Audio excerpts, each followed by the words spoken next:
Bagaimana pada minggu lepas kita tengok bagaimana Syekh Wahid telah memberi kepada kita, memaklumkan kepada kita pintu kemasukan syaitan ataupun jin ke dalam tubuh badan kita. Dia gariskan lebih kurang ada 17 pintu kemasukan. Jadi pintu kemasukan itu maknanya peluang dan ruang syaitan masuk ke dalam badan kita. Itu pintu dia. Jadi bila kita nak tutup pintu dia, contoh saya bagi tahu contoh dulu. Contohnya pada minggu lepas, satu pintu kemasukan jin dalam tubuh badan manusia adalah pintunya adalah jahil. Maknanya tidak ada ilmu. Bila tidak ada ilmu, syaitan mudah masuk ke dalam tubuh badan kita. Cara untuk mengatasinya hanya satu, iaitu dengan cara kita menambahkan ilmu. Okey. Tapi pada malam ini kita nak bincang dengan lebih detail, iaitu berkaitan dengan benteng diri, berkaitan dengan perisai. Bagaimana pula kita nak guna pakai benteng diri ini yang kita nak kaitkan dengan pintu kemasukan syaitan ke dalam tubuh badan kita. Kan kita bincang pada minggu lepas bagaimana kesinambungan syaitan nak masuk ke dalam badan kita. Satu pintu yang kita perlu tutup adalah pintu kejahilan, pintu kebodohan dengan cara kita mempelajari ilmu pengetahuan. Tapi kita kena ingat, apabila kita memiliki ilmu pengetahuan, dia ada lagi peluang dan ruang untuk syaitan tu masuk ke dalam tubuh badan kita. Inilah malam ini yang kita nak bincang berkaitan dengan perisai yang paling penting yang digariskan oleh Syekh Wahid Abdul Salam Bali. Okey. Jadi ada 36 perisai ya. Tuan-tuan dan puan-puan boleh tengok. Kalau di tangan saya ni, buku ni muka surat 250. Okey, tajuk yang ke-6 ini ada lebih kurang 250 muka surat. Kitab ni ada lebih kurang 750. Ini kira tajuk yang agak besar lah. Okey, muka surat 506 muka surat. Siapa yang ada kitab ni boleh tengok 506 muka surat. 506 Okey. Kita tengok perisai yang pertama, Syekh Wahid kata, perisai yang pertama iaitu ikhlas. Kenapa Syekh Wahid meletakkan ikhlas? Kerana hanya orang yang ikhlas sahaja yang mana syaitan tidak boleh mengganggu kita. Jin tak boleh nak masuk ke dalam tubuh badan kita apabila kita melakukan sesuatu perkara itu ikhlas kerana Allah Subhanahu Wa Taala. Persoalan dia, apa itu ikhlas? Kadang-kadang kita dengar kan, kadang-kadang selalunya kalau bab ikhlas ni dalam kita melakukan amalan, dalam kita menderma kan, selalu orang cakap buat kerana Allah, ikhlas kerana Allah. Ikhlas ini tuan-tuan dan puan-puan, kita kena tengok sedikit definisi ikhlas. Dr. Yusuf Al-Qardawi ada mengarang satu kitab, tajuknya khas berkaitan dengan ikhlas. Dia kata, ikhlas ni ada dua rukun utama. Ikhlas ni dia ada dua rukun utama. Apa dia? Yang pertama, amalan yang kita buat itu adalah amalan yang bertepatan dengan syariat. Itu ikhlas. Maknanya, contoh contoh kita menutup aurat. Kita menutup aurat itu hukumnya adalah wajib. Tiba-tiba ada orang dia tidak menutup aurat. Bila kita kata kepada dia, dia kata apa? Yang penting kita ikhlas pada Allah. Jadi keikhlasan itu kita tak boleh terima pakai. Sebab apa? Dia tidak menepati syariat. Ataupun orang yang dia menderma tapi duit yang dia derma itu bukan hasil yang halal. Hasil rompakan, hasil curi kan. Orang nampak seolah-olah macam dia itu menderma kerana Allah, tapi disebabkan kerana sumbernya itu bukan daripada sumber yang halal. Itu kata Dr. Yusuf Al-Qardawi, pertama ikhlas itu mesti menepati syariat. Pertama. Yang kedua, Ikhlas itu rukun yang keduanya adalah buat kerana Allah, tidak mengharapkan sesuatu perkara. Sebab itu tingkatan ikhlas ini satu tingkatan yang paling tinggi.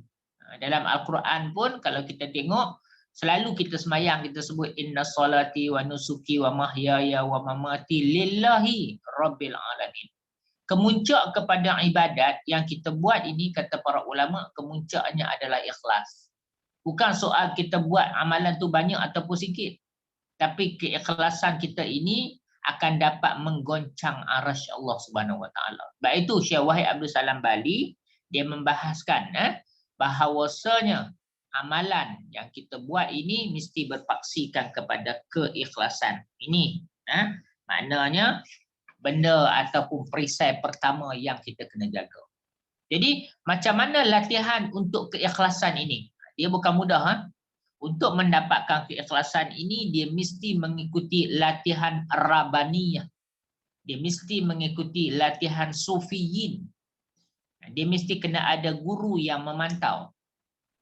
Pertama, kalau kita nak dapat keikhlasan ni, kena belajar 3 ilmu penting. Pertama, ilmu berkaitan dengan akidah. Akidah kena salimah, kena selamat. Yang kedua, kena belajar berkaitan dengan yang disebut dengan fiqh ataupun kita sebut dengan ilmu fiqh yang sahih. Sahih itu maknanya daripada mazhab yang betul lah. Imam Syafi'i, Imam Maliki, Imam Hanbali, Imam Hanafi. Contohnya pada minggu lepas, keikhlasan ini. Dia bukan mudah. Kemudian yang ketiga, kena mempelajari ilmu yang namanya tasawuf. Sebab dalam ilmu tasawuf ini, dia ada bab yang berkaitan dengan hati ataupun perkara yang kita buat itu akan dinilai oleh Allah Subhanahu Wa Taala berkaitan dengan hati. Jadi maknanya bila kita nak jaga perisai kita, yang pertama ini kita perlu menjaga hati kita. Kita ingat pada minggu lepas Syekh Wahid Abdul Salam Bali ada sebut bahawasanya perisai bagi hati kita ini adalah hati kita. Pagar bagi hati kita ni perisainya adalah hati. Jadi hati ini benda yang kita nak perlu jaga pertama sekali adalah keikhlasan. Okey, baik. Jadi ikhlas ini kita nampak macam mudah, tapi nak memahami keikhlasan ini dia bukan satu benda mudah. Sebelum kita pergi kepada fasa ikhlas, apa yang perlu kita faham? Sebab sebelum daripada rukun ikhlas, ada lagi satu rukun yang perlu kita faham. Sebab itu Hasan Al-Banna dalam kitab Usul Ashrin menggariskan 10 rukun bai'ah. Rukun bai'ah yang pertama adalah kita perlu memahami. Kita nak faham apa? Pertama kita kena faham Islam adalah cara hidup. Apa makna Islam adalah cara hidup? Maknanya apabila kita mengucap 2 kalimah syahadah, maka kita perlu memastikan setiap gerak-geri kita, apa yang kita buat mestilah berlandaskan kepada agama Islam. Kita nak tidur mesti ikut cara Islam. Kita nak berkahwin mesti ikut cara Islam. Kita nak cari rezeki mesti ikut cara Islam. Kita tidak boleh menjuzuk-juzukkan. Ada orang tak ada perempuan, dia ambil Islam hanya bab semayang, hanya bab puasa, hanya bab zakat, hanya bab haji, hanya bab yang berkaitan dengan agama. Tapi urusan kehidupan harian dia tidak mengambil benda-benda yang berkaitan dengan Islam. Ini merupakan salah faham. Jadi sebab itu apabila kita mengatakan asyhadu alla ilaha illallah wa asyhadu anna Muhammadar Rasulullah, maknanya apa? Maknanya kita sedang menggabungkan diri kita dengan 2 kalimah syahadah. Jadi apa yang perlu kita belajar? Pertama sekali kena belajar bab syahadah. Apa perkara yang membatalkan syahadah? Apakah tuntutan syahadah? Nampak syahadah tu macam mudah. Asyhadu alla ilaha illallah wa asyhadu anna Muhammadar Rasulullah. Dalam masa 1 minit kita dah masuk Islam. Rukun kita yang kedua iaitu semayang. Semayang lama sikit, mungkin 5 minit. Rukun kita yang ketiga puasa. Puasa lagi lama, ambil masa sebulan, Ramadan. Lepas tu kita ada lagi yang disebut dengan zakat. Zakat ambil masa setahun, baru kita keluarkan zakat bila sampai nisab. Dan satu lagi seumur hidup, maknanya haji.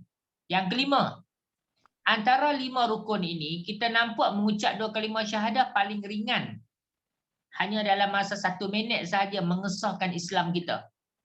Cuma persoalan dia, bila kita mengucap 2 kalimah syahadah, bagaimana kita meletakkan syahadah itu sesuai dengan kehidupan kita. Baik itu pada hari ini kita lihat kenapa syaitan mudah ganggu kita, kerana kita tidak meletakkan diri kita di atas paksi syariat yang betul. Daripada segi akidah kita tidak salimah, akidah kita tidak selamat, ibadat kita tidak sahihah, kemudian jiwa kita tidak sufiyin. Jadi 3 ilmu yang saya gariskan ini perlu sama-sama kita mempelajari, dan bukan sekadar mempelajari tetapi kita perlu mengikuti latihan yang disebut dengan latihan Rabbaniyah. Tuan-tuan dan puan-puan yang dirahmati Allah, insya-Allah pada masa yang akan datang saya akan membincangkan satu kitab yang ditulis oleh Sa'id Hawa rahimahumullahu taala yang bertajuk Tarbiyatun Ruhiyah. Bagaimana kita mendidik spiritual kita, bagaimana kita mendidik jiwa kita. Kitab ini telah ditulis oleh Sa'id Hawa rahimahumullahu taala, seorang mujaddid kurun yang ke-20, seorang ulama yang sangat hebat, dan buku ini diambil daripada buku ataupun penulisan kitab Imam Al-Ghazali. Dia ada karang 3 kitab besar, salah satunya Al-Mustakhlis fi Tazkiyatun Nafs, bagaimana proses untuk menyuci jiwa. Jadi ilmu-ilmu yang macam ini tak ada perempuan, kita perlu menjaga hati kita, kerana salah satu daripada syaitan dia nak kacau kita, tuan-tuan, dia akan kacau hati kita.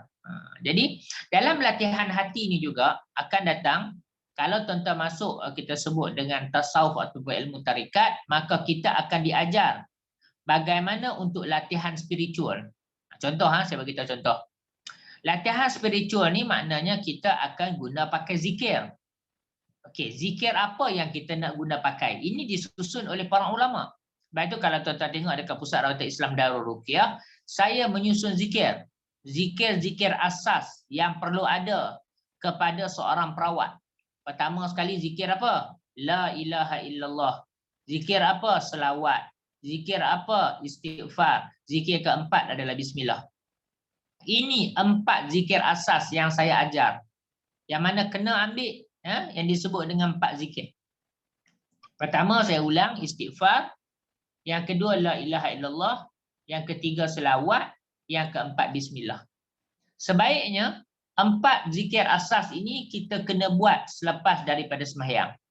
Berapa kali nak buat Ustaz? Tengok pada kaedah yang kita ambil. Paling baiknya setiap sembahyang kita akan baca 100 kali, 100 kali, 100 kali, 100 kali. Jika kita tidak punya masa, kita boleh bahagikan, iaitu buat pecahan. Baca 21 kali la ilaha illallah, 21 kali istighfar, 21 kali selawat, 21 kali bismillah, ataupun 40 kali. Benda itu insya-Allah dalam program terbaru ini saya akan ajar pada 30 hari bulan nanti, iaitu berkaitan dengan bagaimana mengambil bismillah 40.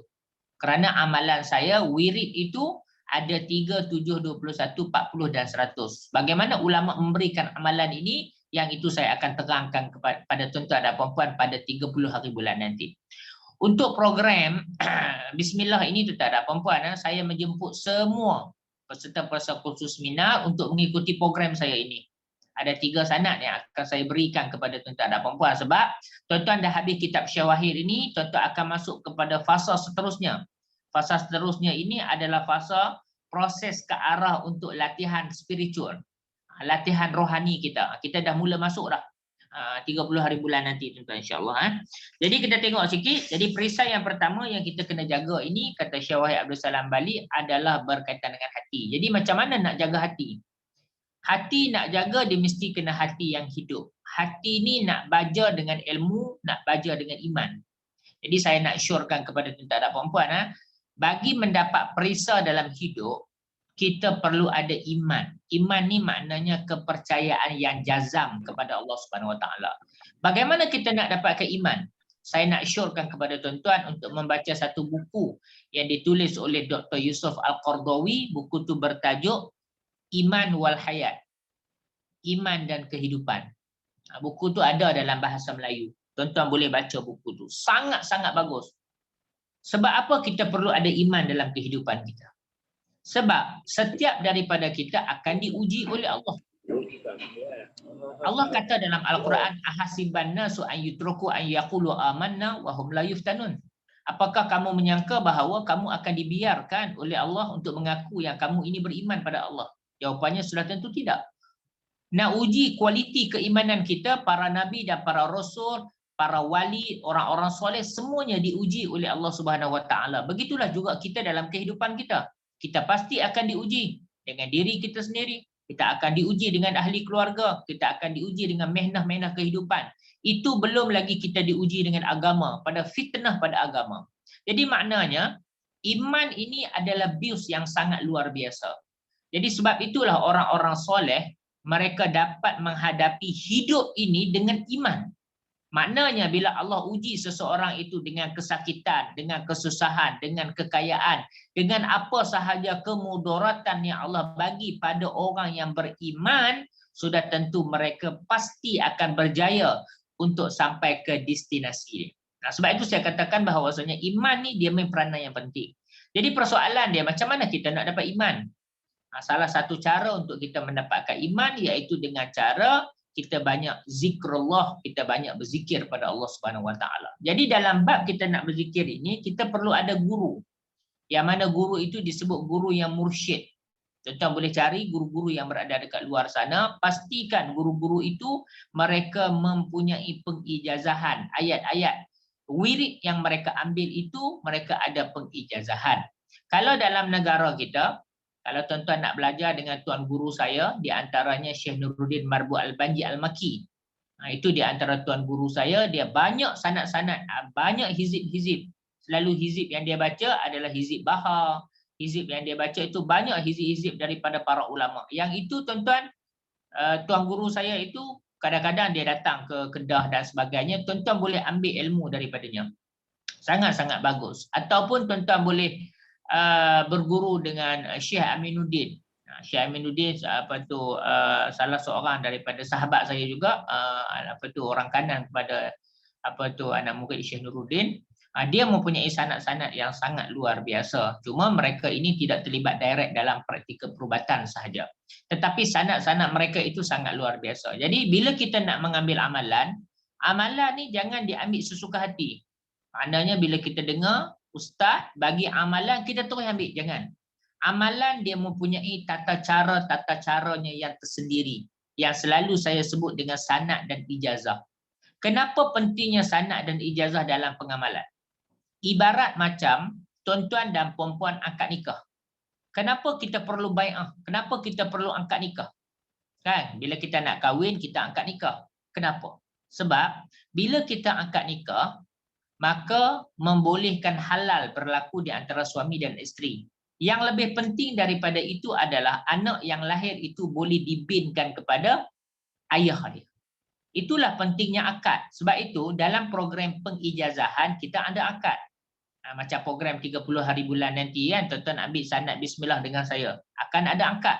Akad itu maknanya saya akan sebut dengan ini. Saya mengijazahkan Bismillah 40 seperti mana diijazahkan oleh guru saya. Untuk apa? Pertama, untuk jadi amalan. Yang kedua, untuk jadi perubatan. Kemudian tuan-tuan jawab, saya terima. Maka di sanalah ada pengijazahan. Ibarat seperti mana tuan-tuan akad nikah. Barulah anak yang lahir itu boleh dibinkan kepada tuan-tuan dan perempuan. Barulah ilmu yang tuan-tuan dapat itu sah daripada sudut penggunaan dia. Jadi yang ini saya tengok ramai orang tak ada. Ramai orang tak buat. Ramai orang mengambil amalan, baca buku, terus buat amalan. Akhirnya tahap kerohanian mereka itu tidak dipantau. Dalam arti kata lain, ilmu yang mereka ambil itu tidak barokah kerana tidak mengikuti susun jalur ilmu yang betul. Tradisi para ulama kita mengambil ilmu melalui sanad. Maknanya berdepan dengan guru dan sebagainya dan mengikut metod yang diajar oleh guru mereka. Jadi keaslian ilmu itu dapat disampaikan dan tidak akan ada kita panggil penipuan dalam ilmu. Jadi benda-benda macam ni sangat penting. Itu satu bab berkaitan dengan amalan yang diambil perlu ada pengijazahan ataupun sanad ada ijazah. Yang kedua, bagaimana tahap guru yang mursyid tadi dia nak pantau tahap kerohanian kita. Itu bab yang kedua. Kalau guru itu maknanya masa dia belajar dia sendiri tidak ada latihan rabbaniyah. dia tidak ada latihan spiritual, macam mana dia nak gunakan untuk pelajar-pelajar ataupun anak-anak murid dia? Contohlah, tuan-tuan ambil amalan dengan saya. Contohlah Bismillah 40. Bila tuan-tuan buat amalan, bila tuan-tuan buat amalan, tiba-tiba berlaku pada batang tubuh tuan-tuan dan perempuan, buat-buat amalan tak boleh nak tidur malam. Buat-buat amalan badan jadi panas. Kenapa dia jadi positif negatif dalam badan tuan-tuan dan perempuan? Sebab tuan-tuan mengambil amalan tanpa tuan-tuan buat scanning badan tuan-tuan dan perempuan. Jadi di Pusat Rawatan Islam Darul Ruqyah, saya menyediakan satu platform.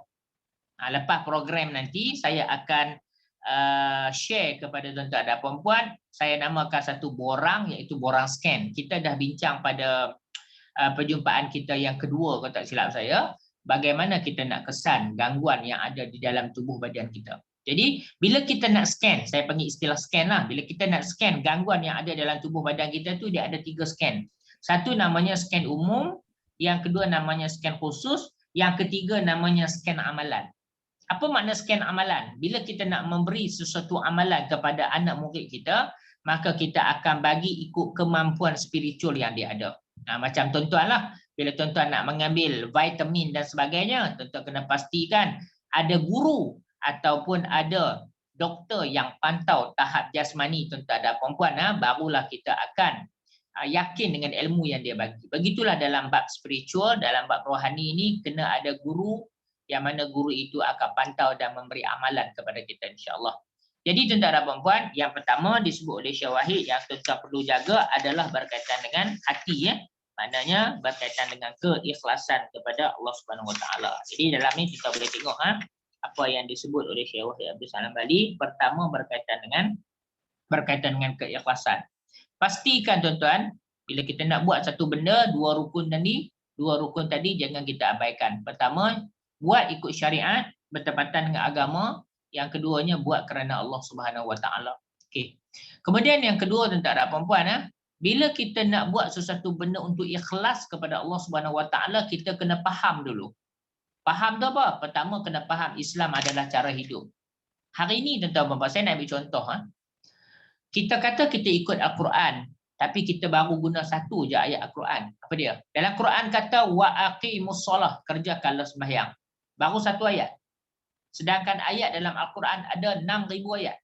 Kita baru guna satu ayat. Dan tuan-tuan tengok, satu ayat sahaja pun kita dah tak larat nak guna pakai. Semayang ada 5 waktu, ada 17 rakaat. Itu belum masuk lagi semayang-semayang rawatib, belum masuk lagi semayang-semayang sunat. Itu bab semayang saja. Kalau tuan-tuan baca dalam fiqh, ada macam-macam mazhab yang perlu kita belajar. Jadi dalam bab semayang, apa yang perlu tuan-tuan belajar?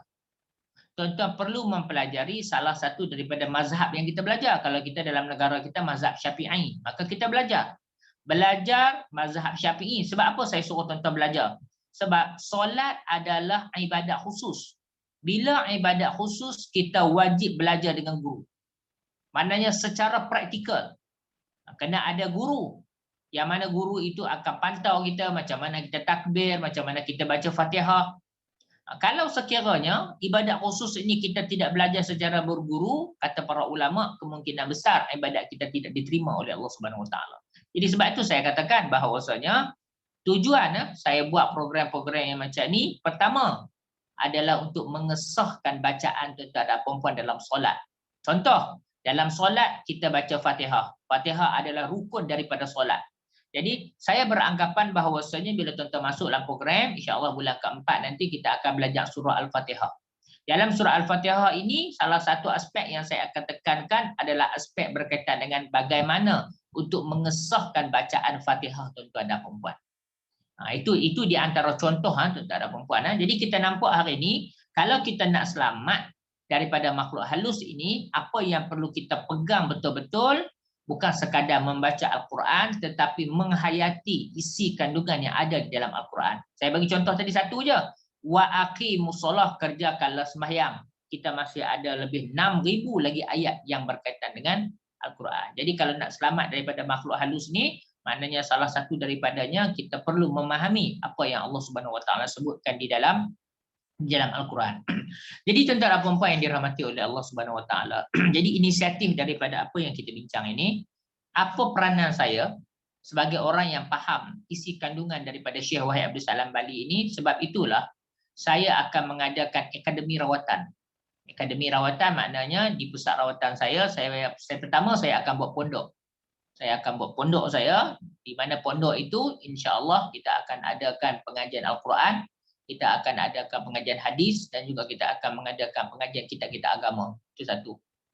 Yang keduanya, tuan-tuan dan puan-puan yang dirahmati oleh Allah Subhanahu Wa Taala, saya juga akan mewujudkan maktabatah khususah. Apa dia maktabatah khususah? Saya akan buat perpustakaan. Di Pendang, insya-Allah tuan-tuan doakan saya. Di Pendang saya akan buat perpustakaan ke semua kitab-kitab rujukan dalam bahasa Arab dan dalam bahasa Melayu. Saya akan membuat pembelian. Sekarang ini kitab-kitab yang ada di rumah saya dah beli hampir ratusan ribu.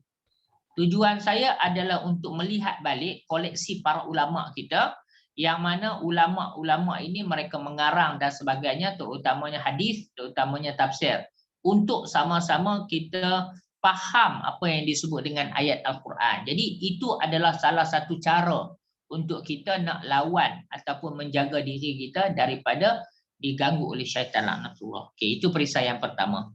Okey, perisai yang kedua. Yang pertama ni saya panjangkan sikit sebab yang pertama ni disebut perisai utama. Okey, yang kedua, menyempurnakan konsep ubudiyah. Apa itu ubudiyah? Ubudiyah ini perkataan daripada ibadat. Jadi kita nak kena pastikan segala gerak kerja yang kita buat ini mesti berpaksikan kepada wa ma khalaqtul jinna wal ins illa liya'budullah.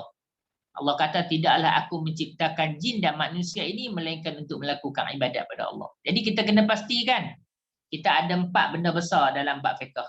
Bab ibadat, bab munakahat, kawinan, bab jenayah, lagi satu bab muamalat. Kena pastikan keempat-empat bab ini berada di atas paksi Islam yang betul.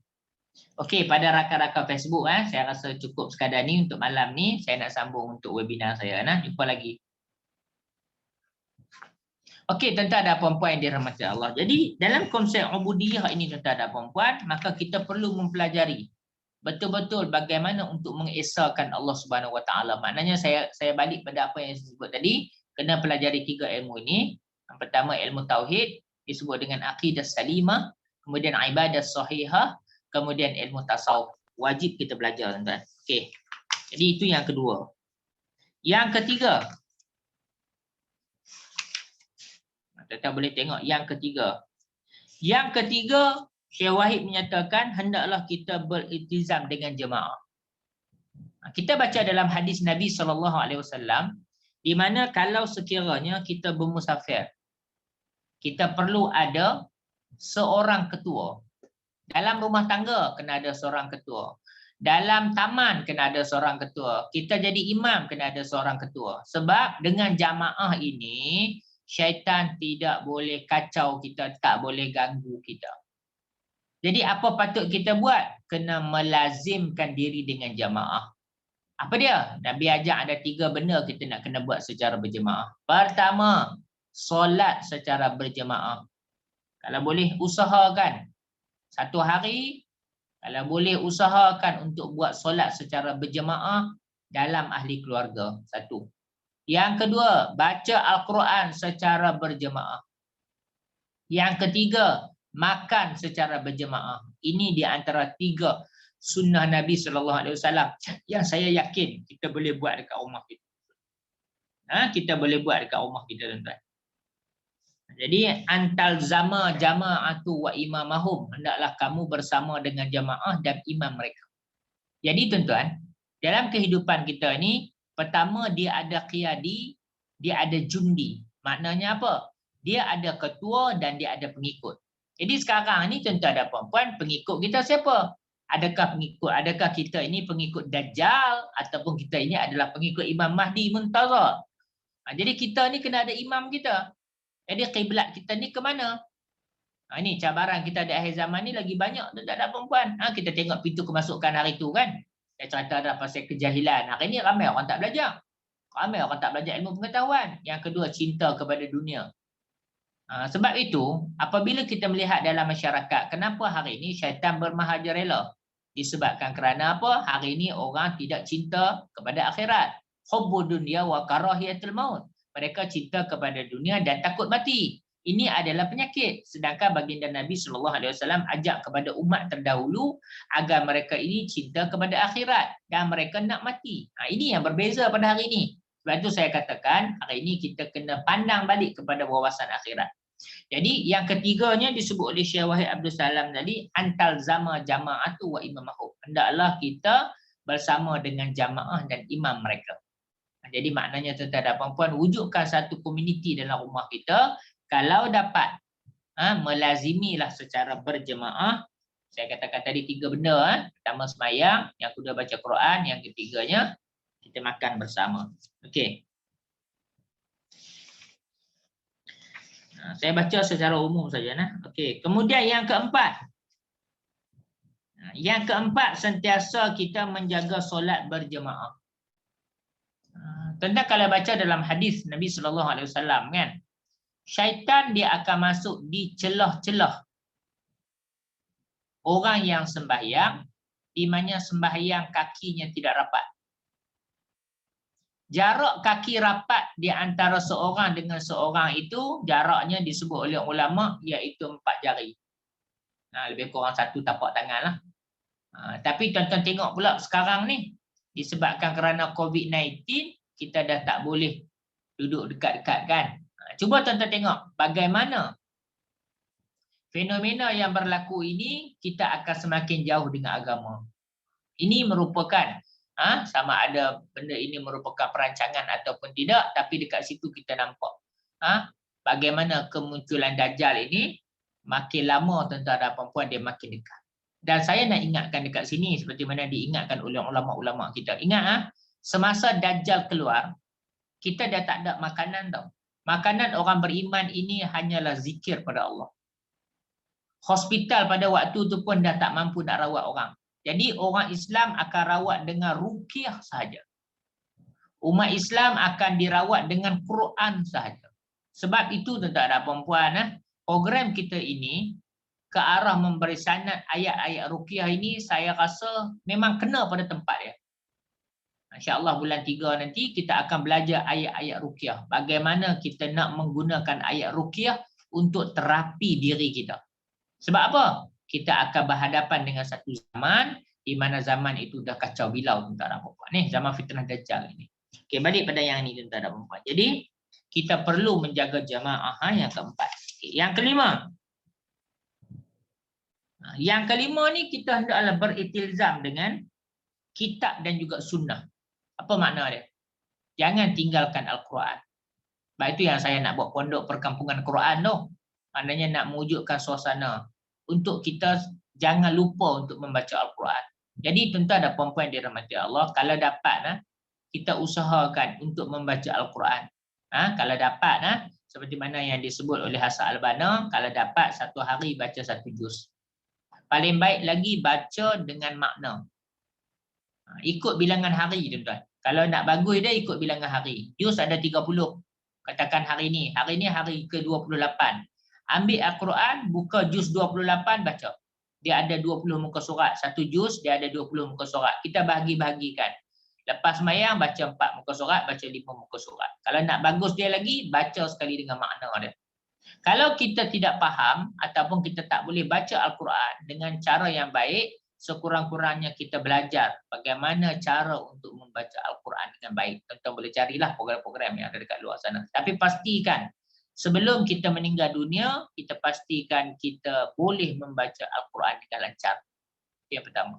Paling tak ada pun tuan-tuan dan puan-puan, tolong jaga surah Al-Fatihah kerana surah Al-Fatihah adalah rukun dalam solat. Okey. Jadi Al-Quran dan hadis ini tuan-tuan dan puan-puan kita kena belajar. Jadi kalaulah kita kata kita sayang pada Allah dan Rasul, Quran kita tak pegang, hadis pun kita tak baca, jadi dakwaan kita tidak benar. Jadi kena jagalah. Tuan-tuan tengok sendiri dekat rumah tuan-tuan dan puan-puan. Ada tak kitab-kitab agama ni? Kalau kitab agama tak ada, maknanya kita mengundang makhluk halus ke dalam rumah kita. Antara kitab yang tuan-tuan kena ada, tuan-tuan ada perempuan, satu kitab, tuan-tuan kalau boleh beli kitab ini. Tajuk kitab ini kitab Al-Azkar yang dikarang oleh Imam Nawawi rahimahullah ta'ala. Kitab Azkar ni iaitu kitab yang berkaitan dengan zikir-zikir. Pergi kedai buku. Pergi kedai buku, nanti insya-Allah tuan-tuan, kalau saya ada kedai buku, saya akan tunjuk pada tuan-tuan. Iaitu berkaitan dengan buku yang bertajuk Al-Azkar. Imam Nawawi mengarang satu buku tajuknya Al-Azkar. Dan sesiapa yang menyimpan kitab Al-Azkar ini di dalam rumah, syaitan tidak akan boleh masuk. Ini kitab Azkar ni. Apa yang dikatakan? Kitab Al-Azkar ini kalau simpan dekat rumah, rumah tidak akan terbakar. Dahsyat kitab Azkar ni. Jadi tuan-tuan, insya-Allah kalau Allah izinkan, zikir-zikir yang ada dalam kitab Al-Azkar ini, insya-Allah kita akan berikan sanad-sanad dan insya-Allah. Kalau kita tengok kepada benteng yang ke-36, benteng yang last sekali dalam kitab ini, dia memfokuskan kepada zikir. Dia memfokuskan kepada zikir. Saya baca yang ni dulu. Okey, saya nak baca sampai perisai yang ke-6 saja. Yang lain tu tuan-tuan boleh tengok sendirilah. Okey, yang kelima tadi kita baca, dia kata yang kita kena jaga iaitu Al-Quran dan hadis. Taraktu fikum amraini lan tadillu ma in tamassaktum bihima kitaballah wa sunnatur rasul. Nabi kata, aku tinggal pada kamu dua perkara, kamu takkan sesat, Quran dan juga hadis. Cuma nak fahami Al-Quran, nak memahami hadis, jangan faham ikut akal fikiran kita. Faham mesti ikut metodologi para ulama kita. Maknanya kalau nak baca Al-Quran, baca tafsir Al-Quran. Kalau nak baca hadis, baca penafsiran hadis yang disebut oleh para ulama kita.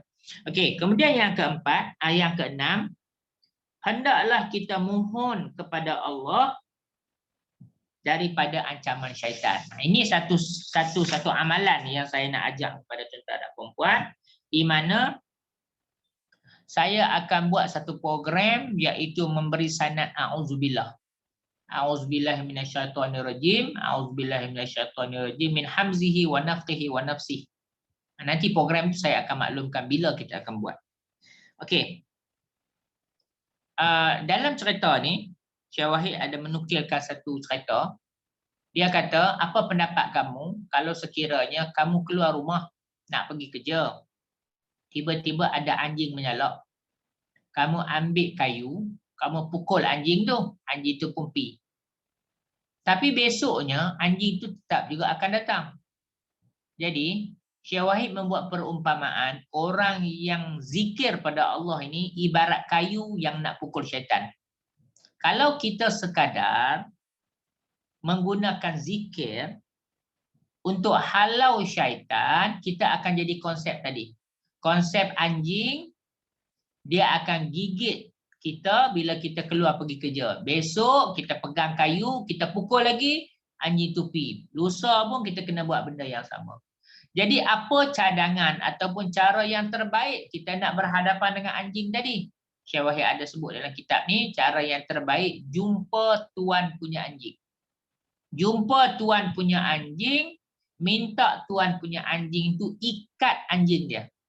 Baru selamat. Begitulah juga kita nak berhadapan dengan makhluk halus ini, pertolongan hanya minta kepada Allah. A'udzu billahi minasyaitonir rajim min hamzihi wa nafthihi wa nafsihi. Ini salah satu daripada zikir sanad saya, di mana kita minta pada Allah daripada syaitan, daripada simpulan, daripada hembusan, daripada sihir. InsyaAllah sanad ini saya akan berikan nanti, kalau Allah izinkan kita akan beri sekali dengan Bismillah 40. Kalau Allah izin, tuan-tuan dan puan-puan, saya tak berani nak janji disebabkan kerana program kita 2 jam pada 30 hari bulan tu tersangat-sangat padat. Jadi tuan-tuan dan puan-puan yang dirahmati oleh Allah, cuma saya nak menggesa kepada tuan-tuan dan puan-puan, insya-Allah bila tuan-tuan habis kitab Syekh Wahid ini, rumusan yang akan kita dapat adalah bagaimana proses untuk kita mengesan jin ataupun gangguan yang ada di dalam tubuh badan kita. Jadi cara yang paling mudah untuk kita mengesan, caranya paling mudah, tuan-tuan boleh tengok borang scan saya. Borang scan saya tu dia ada borang yang satu muka surat, kemudian dia ada borang yang mana lebih kurang 15 muka surat. Dia ada dia punya ni borang dia. Nanti saya akan share kepada saudara perempuan. Ni borang dia. Borang dia. Jadi borang ni nanti kalau dapat, tuan-tuan scan dan hantar kepada saya. Sebab bila masuk sahaja bulan 2, tuan-tuan akan belajar satu kitab yang bertajuk Senjata daripada Syekh Wahid. Senjata ni kita akan bincang berkaitan dengan sihir. Sebelum kita masuk bulan 3 yang akan kita berikan berkaitan dengan ayat-ayat ruqyah. Jadi sebelum kita nak ambil amalan, kita nak pastikan tubuh badan tuan-tuan dan perempuan ni jangan ada gangguan. Sebab jika tuan-tuan ada gangguan di dalam tubuh badan tuan-tuan dan perempuan, tuan-tuan mengamalkan ayat-ayat Al-Quran nanti, dia akan jadi positif negatif. Jadi borang yang ada dekat sini nanti saya akan beri kepada tuan-tuan dan perempuan. Kemudian insya-Allah kita kalau ada masa kita akan buat program bagaimana menggunakan borang scan ini untuk tuan-tuan jadikan kayu ukur untuk menentukan gangguan. Jadi bila orang datang jumpa tuan-tuan dan perempuan, tanya tuan-tuan dan perempuan, saya ni ada gangguan ke tidak? Apa kayu ukur yang tuan-tuan nak guna pakai? Kita orang Islam, kita tak boleh sekadar kita tengok muka dia. Kita tengok muka dia, kita kata, kamu ni ada gangguan. Tak boleh sebab kita kena ada kayu ukur. Sebab kita dipantau oleh Jabatan Agama. Macam mana kamu tahu dia ada gangguan? Jadi signal yang ada dalam borang ini, kita boleh tahu orang tu ada gangguan ataupun tidak. Kemudian, saya akan buat latihan juga kepada tuan-tuan dan perempuan bagaimana untuk tuan-tuan mengetahui peratusan gangguan. Nanti daripada borang, apakah maksud DS dengan badan ada positif negatif? Oh, positif negatif ni maknanya bila kita membaca ayat Al-Quran, maka akan ada energi positif. Badan yang ada benda halus, dia akan ada energi negatif. Bila positif negatif, dia akan jadi masalah pada tubuh badan kita. Sebab tu kalau tuan-tuan perasan, kenapa bila seseorang itu dibaca ayat-ayat Al-Quran, kadang-kadang dia jadi menjerit, kadang-kadang dia jadi meracau, kadang-kadang dia jadi tak sedar diri, kadang-kadang suhu dalam badan tidak balance kerana positif negatif.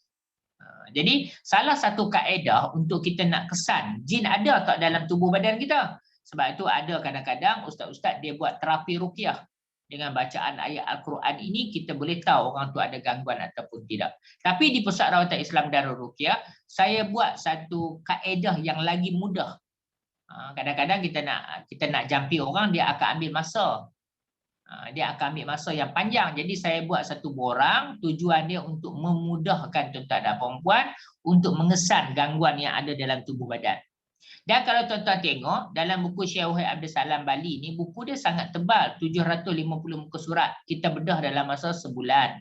Kemudian tuan-tuan dan perempuan, rumusan daripada apa yang kita bincang ini sebenarnya nampak macam berat. Tapi kalau orang dia nak mudah, dia just follow saya punya SOP rawatan saja. Apa dia SOP rawatan saya? Nak rawat dengan saya, pertama buat scan. Lepas buat scan, buat rawatan asas gangguan. Buat rawatan rumah. Kemudian ambil amalan bersanad. Selesai kita punya fasa rawatan kita. Tapi, kalau sekiranya tuan-tuan nak ambil jalan yang panjang, tuan-tuan kena baca lah kitab ni. Tuan-tuan kena baca kitab ni 750 muka surat. Baca belum tentu faham. Baca belum tentu faham.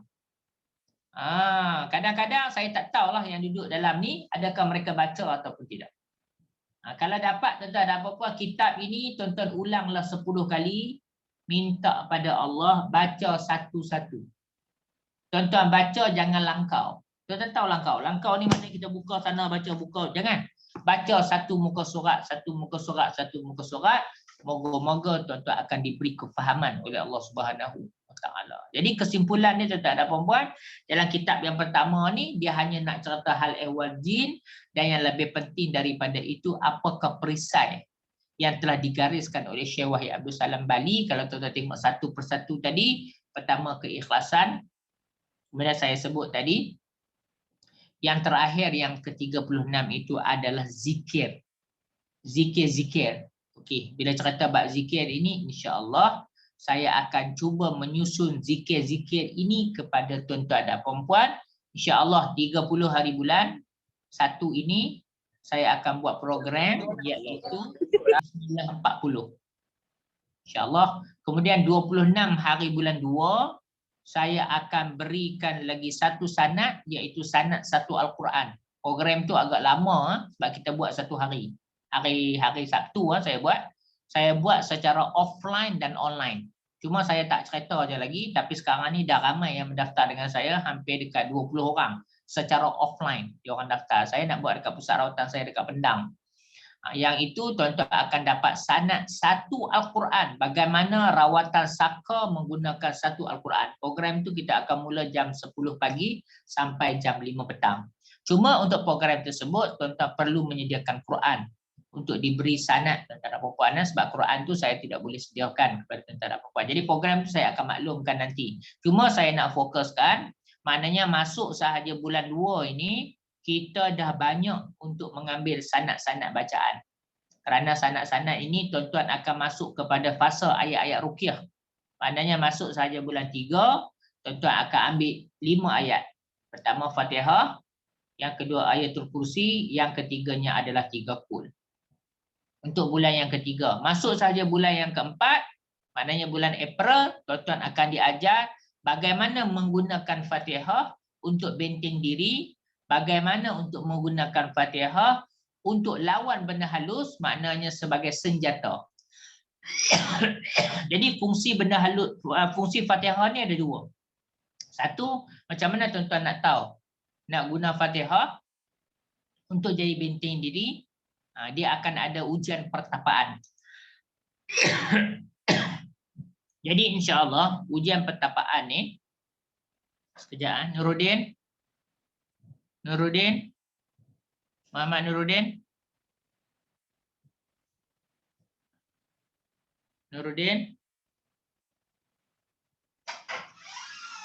Ambil remote aircon kat bila. Jadi tuan-tuan dan puan-puan, saya harap program kita ini, walaupun tuan-tuan tak boleh menguasai semua, paling tak ada pun tuan-tuan dapat ilmu asas berkaitan dengan ruqyah. Maknanya habis program kita ini, tuan-tuan boleh guna Fatihah, boleh menggunakan Ayatul Kursi, boleh menggunakan 3 Qul untuk tuan-tuan ruqyah ataupun jampi diri tuan-tuan dan puan-puan dan ahli keluarga tuan-tuan. Itu saya punya misi dan visi saya. Jadi tuan-tuan dan puan-puan yang dirahmati Allah, bagi mengambil keberkatan daripada kitab ini, okey, untuk sanad ini, tuan-tuan buka muka surat pertama.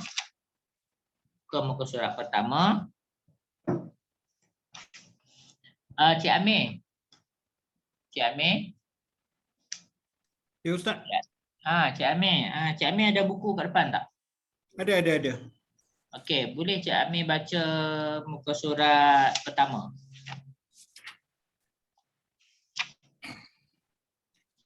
Kalau ikutkan muka surat pertama, dengan mengingati Tuhan, hati akan menjadi tenang.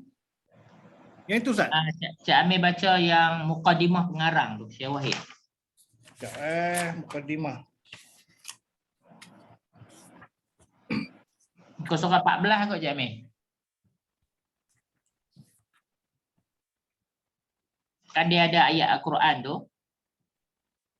Oh, yang ya ayyuhallazina amanu taqullaha haqqa tuqatih tu Ustaz. Ya, Cik Amir baca ayat Quran tu satu, lepas tu Cik Amir baca yang sesungguhnya sebenar-benar bicara tu. Baca satu perenggan untuk kita ambil sanad. Sebentar saya cek ya.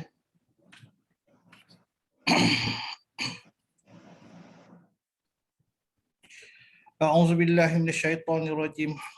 Ya ayyuhallazina amanu taqullaha haqqa tuqatih wa la tamutunna illa wa antum muslimun. Sadaqallahul azim. Sesungguhnya sebenar-benar bicara ialah kitab Allah Subhanahu wa taala, manakala sebaik-baik petunjuk ialah petunjuk Nabi Muhammad sallallahu alaihi wasallam. Adapun seburuk-buruk perkara dalam agama ialah apa-apa yang berupa ciptaan baru terhadapnya, dan setiap ciptaan baru itu merupakan bid'ah, dan amalan bid'ah itu merupakan kesesatan, manakala setiap kesesatan itu pula semuanya menuju ke destinasi neraka. Okey, satu lagi Cik Amir. Adalah menjadi, ya Ustaz? Satu perenggan lagi. adalah menjadi satu kewajipan kepada para ulama muslimin untuk bangun bertindak mengawal keselamatan akidah suci yang telah mula diganggu-gugat oleh sekumpulan jahat yang berkeliaran untuk membingungkan pegangan suci mereka, umat muslimin. Mereka sedaya upaya cuba menjauhkan pegangan suci umat muslimin dari setiap aspek dan sudut lantaran ianya merupakan tunggak kekuatan utama lagi dinamakan dalam ad-din. Okey, Cik Amirul. Saya, Last kali Cik Amirul buka belakang sekali. 755.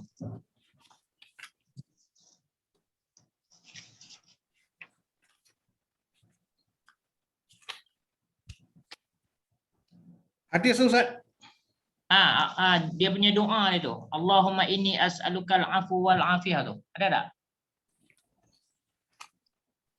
A'udzubillahi minasyaitonirrajim. Bismillahirrahmanirrahim. Allahumma inni as'aluka afwa wal afiyat fid dunya wal akhirah. Allahumma inni as'alukal afwa wal afiyata fi dini wa dunya wa ahli wa mali. Allahumma astar afwarati wa amin rawati. Allahumma ihfazni min baini yadayya wa min khalfi wa an yamini wa an shimali wa min fawqi wa a'udzu bika wa a'udzu bi'azamatika an ughta la min tahti. Baca terjemahan Ustaz. Ya, baca.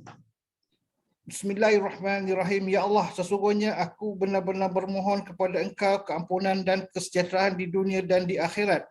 Ya Allah, sesungguhnya aku benar-benar bermohon kepada Engkau keampunan dan kesejahteraan di dalam agamaku, duniaku, keluargaku dan hartaku.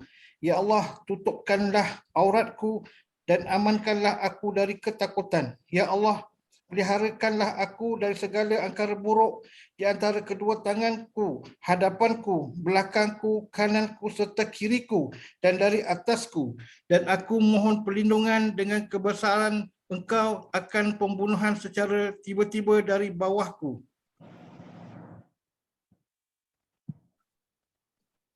Okey, tuan-tuan dan puan-puan yang dirahmati Allah, maka tamatlah kitab kita. Dengan ini ya, saya mengijazahkan sanad kitab Perisai Kebal yang ditulis oleh Syekh Wahid Abdul Salam Bali kepada tuan-tuan dan puan-puan yang mengikuti seminar kita. Dan sekiranya tuan-tuan nak memberi sanad kitab ini kepada mereka-mereka yang nak belajar di bawah tuan-tuan dan puan-puan, pastikan pertama mesti lepas 3 tahun.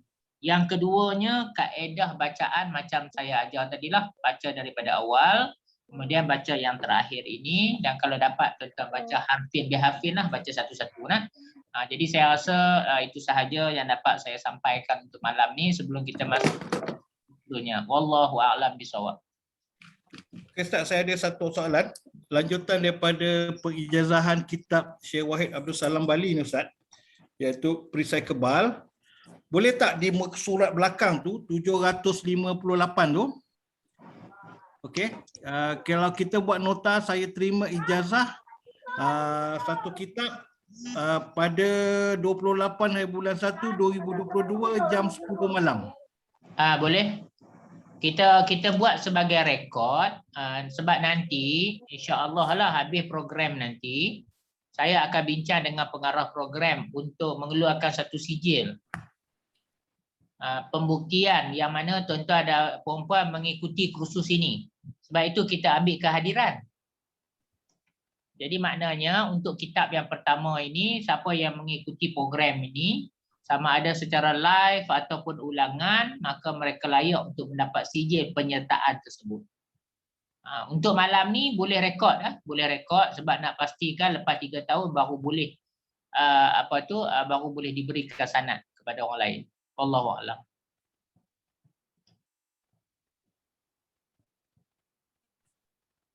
Terima kasih Ustaz. Alhamdulillah. Syukrillah. Cuma satu soalan Ustaz, kenapa 3 tahun Ustaz? Daripada dulu pun saya tertanya-tanya juga bila Ustaz bagi saya sanad. Ustaz cakap ada edah 3 tahun. Edah dia 3 tahun. Jadi bila masuk je tahun 2021 saya dah boleh memberi sanad-sanad yang mana saya dah belajar. Jadi soalan saya tadi, macam Ustaz beritahu tadi, selepas 3 tahun baru boleh mengijazahkan. Contohnya macam kitab perisai kebal ni. Apa kata orang tu, dia punya sinonimnya 3 tahun Ustaz. Kenapa tak setahun 2 tahun?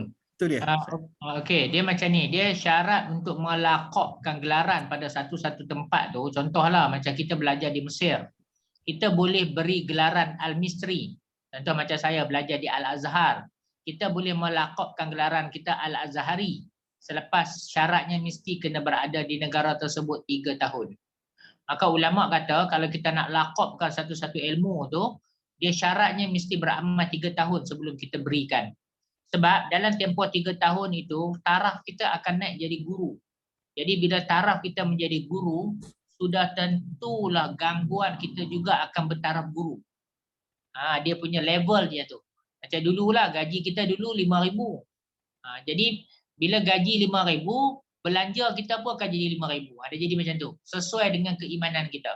Jadi saya ambil daripada guru saya, dia syarat dia beritahu dia mesti kena bagi selepas 3 tahun. Begitulah yang disebut dengan sanad. Maknanya bila tuan-tuan ambil sanad ni dengan saya, bila tuan-tuan nak bagi nanti, begitulah tuan-tuan kena pesan kepada anak murid tuan-tuan, di mana nak bagi amalan ni mesti kena lepas daripada 3 tahun. Kalau ditanya kenapa, sebab itu adalah metodologi yang kita ambil daripada guru kita, terutamanya benda yang melibatkan gelaran.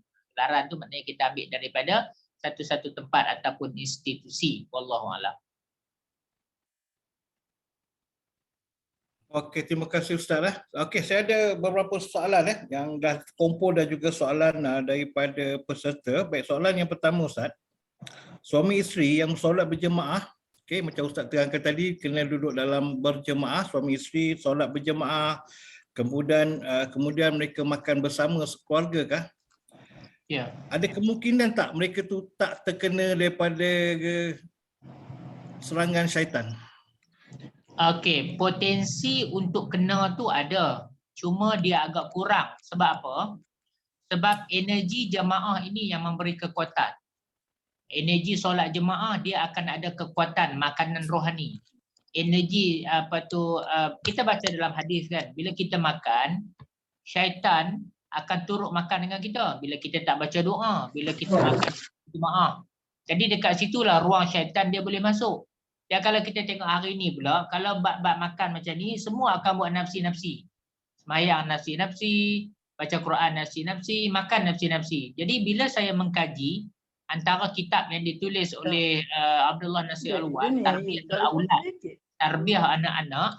Jadi bila kita kaji dalam hadis, kenapa Islam suruh kita buat secara berjemaah tu, rupanya dia memberi energi, dia memberi kekuatan. Terutama kalau kita makan dalam tanah, dia akan lagi memberi kekuatan. Sebab apa? Alaikum bil jamaah, hendaklah kamu bersama dengan jamaah, kerana dalam jamaah itu syaitan dia tak boleh masuk. Jadi itu adalah pendekatan yang diajar oleh syariat kita. Jadi sejauh mana kepastian bahawasanya benda itu tak boleh dia tembus ke dalam tubuh badan kita, sejauh mana keyakinan dan kekuatan kita dengan apa yang dikhabarkan oleh baginda Nabi SAW. Wallahu a'lam. Okey Ustaz, terima kasih Ustaz. Baik, soalan seterusnya Ustaz. Dalam buku Syekh Wahid dia ada tulis perisai ke-10 tu surah Al-Baqarah. Ya. Okey, kalau seorang tu, apa bezanya jika seorang tu membaca sepenuhnya surah Al-Baqarah dengan orang yang hanya memasang surah Al-Baqarah dengan MP3, YouTube ataupun video? Keberkesanan dia bagi membenteng serangan syaitan. Dia sebenarnya kalau rakaman ni dia tak sama. Rakaman ni dia tak sama dengan kita membaca direct. Contoh kan, kalau kita nak semayang kan, kenapa kita nak semayang? Kita kena usoli. Setiap kali kita nak semayang, kita kena usoli. Maknanya kita niat. Tak boleh kita berdiri depan Allah, kita kata, ya Allah aku niat macam pagi tadi, ataupun aku niat macam semalam. Tak boleh, dia mesti kena usoli. Usoli tu pula kita kena tengok. Kalau kita belajar dalam bahasa, usoli, contohlah, saya tengok banyak kesilapan kita buat sebab kita tidak ada ilmu. Contoh, bila kita usoli, kita akan baca usoli fardu. Fardu zuhri. Fardu tu dia dah jadi apa? Dia jadi fa'il. Patutnya kita kata usoli fardol. Dot itu baris atas. Maknanya kalau kita tak belajar betul-betul, dia usoli fardol, usolli fardu, maknanya semayang kita tu daripada usollinya tidak sah. Jadi timbul pula perbahasan usolli nak usolli ni macam mana pula. Sebab itu bila kita belajar, saya katakan tadi, kita perlu belajar mazhab. Sebab mazhab itu yang menentukan kualiti ibadat yang sahihah tadi. Jadi maknanya tak boleh buat main-main. Sebab dalam hadis dia hanya sebut sallu kama raaitumuni usolli. Semayang macam mana kita tengok Nabi semayang. Tapi Nabi semayang tu dah lama. Macam mana kita nak istimbat dalam hadis? Sebab itu kena ada para ulama. Antara mazhab-mazhab yang kita pegang. Kalau macam mazhab Imam Syafi'i yang disebut dengan mujtahid mutlak. Maknanya nak sampai ke tahap mujtahid mutlak ni sebenarnya dia bukan mudah. Syarat dia hafal Quran, hafal hadis, lepas tu boleh faham kaedah fiqh. Kalau macam kita ni hafal Quran pun dah, hafal hadis lagi jauh. Jadi maknanya benda-benda macam tu kita kena belajar ikut saluran dia. Ini semua telah disusun oleh para ulama kita. Nak senang ceritanya, pendekatannya adalah dengan cara kita mempelajari. Kalau kita dalam mazhab Syafi'i, belajar cara mazhab Syafi'i sembahyang macam mana. Itu yang paling penting. Wallahualam. Okey. Terima kasih Ustaz. Saya ucapkan terima kasih sama sekali kepada Banati HQ Indonesia. Mahat Tahfiz Banati HQ di Indonesia, Jakarta akan hadir bersama-sama di dalam webinar pada malam ini. Okey, terima kasih semua yang di sana tu. Harap boleh dengar suara saya di sana. Insya-Allah mengangguk dia. Alhamdulillah. Jauh dia merentas dunia nampaknya. Okey Ustaz. Okey, kalau saya nak tanya ada satu soalan Ustaz. Ya. Mengenai barang kemas. Barang perhiasan emas. Adakah barang kemas ni yang dipakai oleh kaum wanita boleh membenteng seseorang tu daripada masalah gangguan? Okey.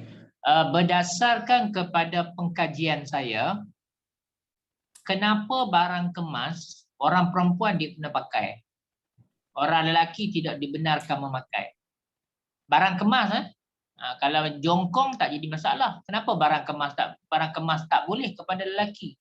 Bila saya membuat pengkajian, disebabkan kerana wanita ni dia ada uzur syar'i. Uzur syar'i itu maknanya dia datang period. Bila dia datang period, energi dalam badan dia tak kuat. Sebab itu wanita perlu pakai emas. Cuma bila orang ada gangguan, dia tak boleh pakai emas. Dan apabila emas itu kita pakai selalu, benda halus tu dia akan transit dekat sana. Sebab itu kita perasan kalau dalam negara kita, kalau kebanyakan orang yang bermain dengan benda halus ni, dia mesti akan ada emas. Kalau orang dulu-dulu pun, kalau dia jumpa harta karun, dia mesti akan jumpa dengan ular. Kerana dikatakan ular itu adalah penjaga kepada emas. Dan ular adalah merupakan musuh tradisi umat Islam. Daripada dulu lagi, ketika mana syaitan dikhabarkan nak masuk ke dalam iblis nak masuk ke dalam syurga pun melalui perantara ular. Walaupun benda itu al-Israiliyat, tetapi benda itu nak menunjukkan ada perkaitan di antara makhluk tadi dengan hubungan dengan manusia. Sebab itu kita mempelajari berkaitan dengan hal ehwal jin ini sangat penting, sebab ada di kalangan binatang yang mana ianya lahir daripada bangsa jin ataupun sekutu dengan bangsa jin. Tujuan kita, contoh saya beritahu. Ketika mana nak berlakunya apa yang disebut dengan zilzal, gempa bumi. Antara makhluk yang boleh tahu berlakunya zilzal, gempa bumi itu sebenarnya adalah tikus. Maka kalau di negara Jepun, di negara China, macam mana mereka nak kesan gempa bumi, mereka akan bela tikus. Sebab itu hari ini juga di makmal-makmal, kalau orang buat kajian, mereka akan menggunakan perantara daripada binatang. Sebab itu kalau kita baca dalam hadis, kan, sebagai contoh kan, kalau kita dengar keldai berbunyi, menunjukkan keldai itu dia nampak syaitan. Kalau dalam hadis dia kata apa? Kalau sekiranya ayam bapak berkokok, dia nampak malaikat. Jadi menunjukkan bahawasanya binatang-binatang tertentu ini, apabila dia mengeluarkan suara dan bunyi, maka dia ada kaitan dengan jin. Dia ada kaitan dengan syaitan yang memberi signal. Contohlah, kalau orang Melayu kita dulu, Cik Amir, maknanya kalau sekiranya dia bunyi anjing menyalak yang mendayu-dayu, kita dah tahu dah ini dia nampak syaitan. Itu tradisi orang Melayu kita dulu. Maknanya signal itu orang dah tahu. Itu disebut dalam istilah kitab petua. Itu orang tua-tua kita dulu, Kalau benda yang tidak ada dalil dalam Quran dan hadis, mereka panggil nama petua sebab mereka tak mau berlaku kesalahan daripada segi akidah dan sebagainya. Itu kebiasaan orang tua kita dulu. Jadi balik kepada apa yang saya nak sebutkan ni, sebab itu kalau kita tengok dalam hadis, kita tengok dalam bab-bab macam ni, kadang-kadang kita tersepit di antara khurafat disebabkan kerana kita tidak memahami hadis Nabi dan kita tak boleh relate berkaitan dengan keadaan ataupun cerita-cerita yang kadang-kadang kita rasa macam benda tu khurafat, tahyul, tapi kita sendiri pun tak faham.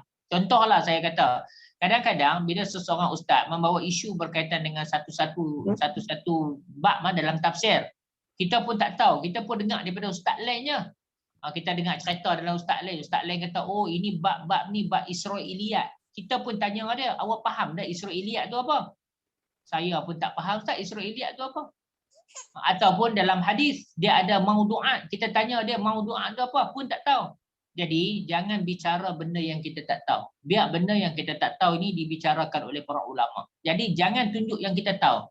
Cara dia kita dengan mempelajari ilmu pengetahuan dan siqah ilmu kita kepada orang alim. Mana kita tak tahu, kita rujuk pada orang alim.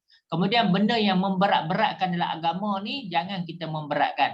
Sebab dalam agama ni dua benda yang kita kena jaga, ifrat wa tafrid. Jangan terlampau longgar, jangan terlampau ekstrim dalam kita nak memahami sesuatu perkara. Kerana dalam agama ni khairu umur awsatuha. Sebaik-baik benda pun kita ambil biarlah pertengahan. Jangan ifrat wa tafrid. Allahuakbar.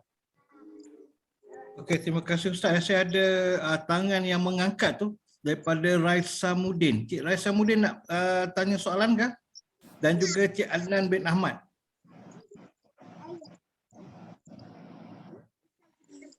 Boleh Cik Raisa Mudin ni kalau nak kemukakan soalan.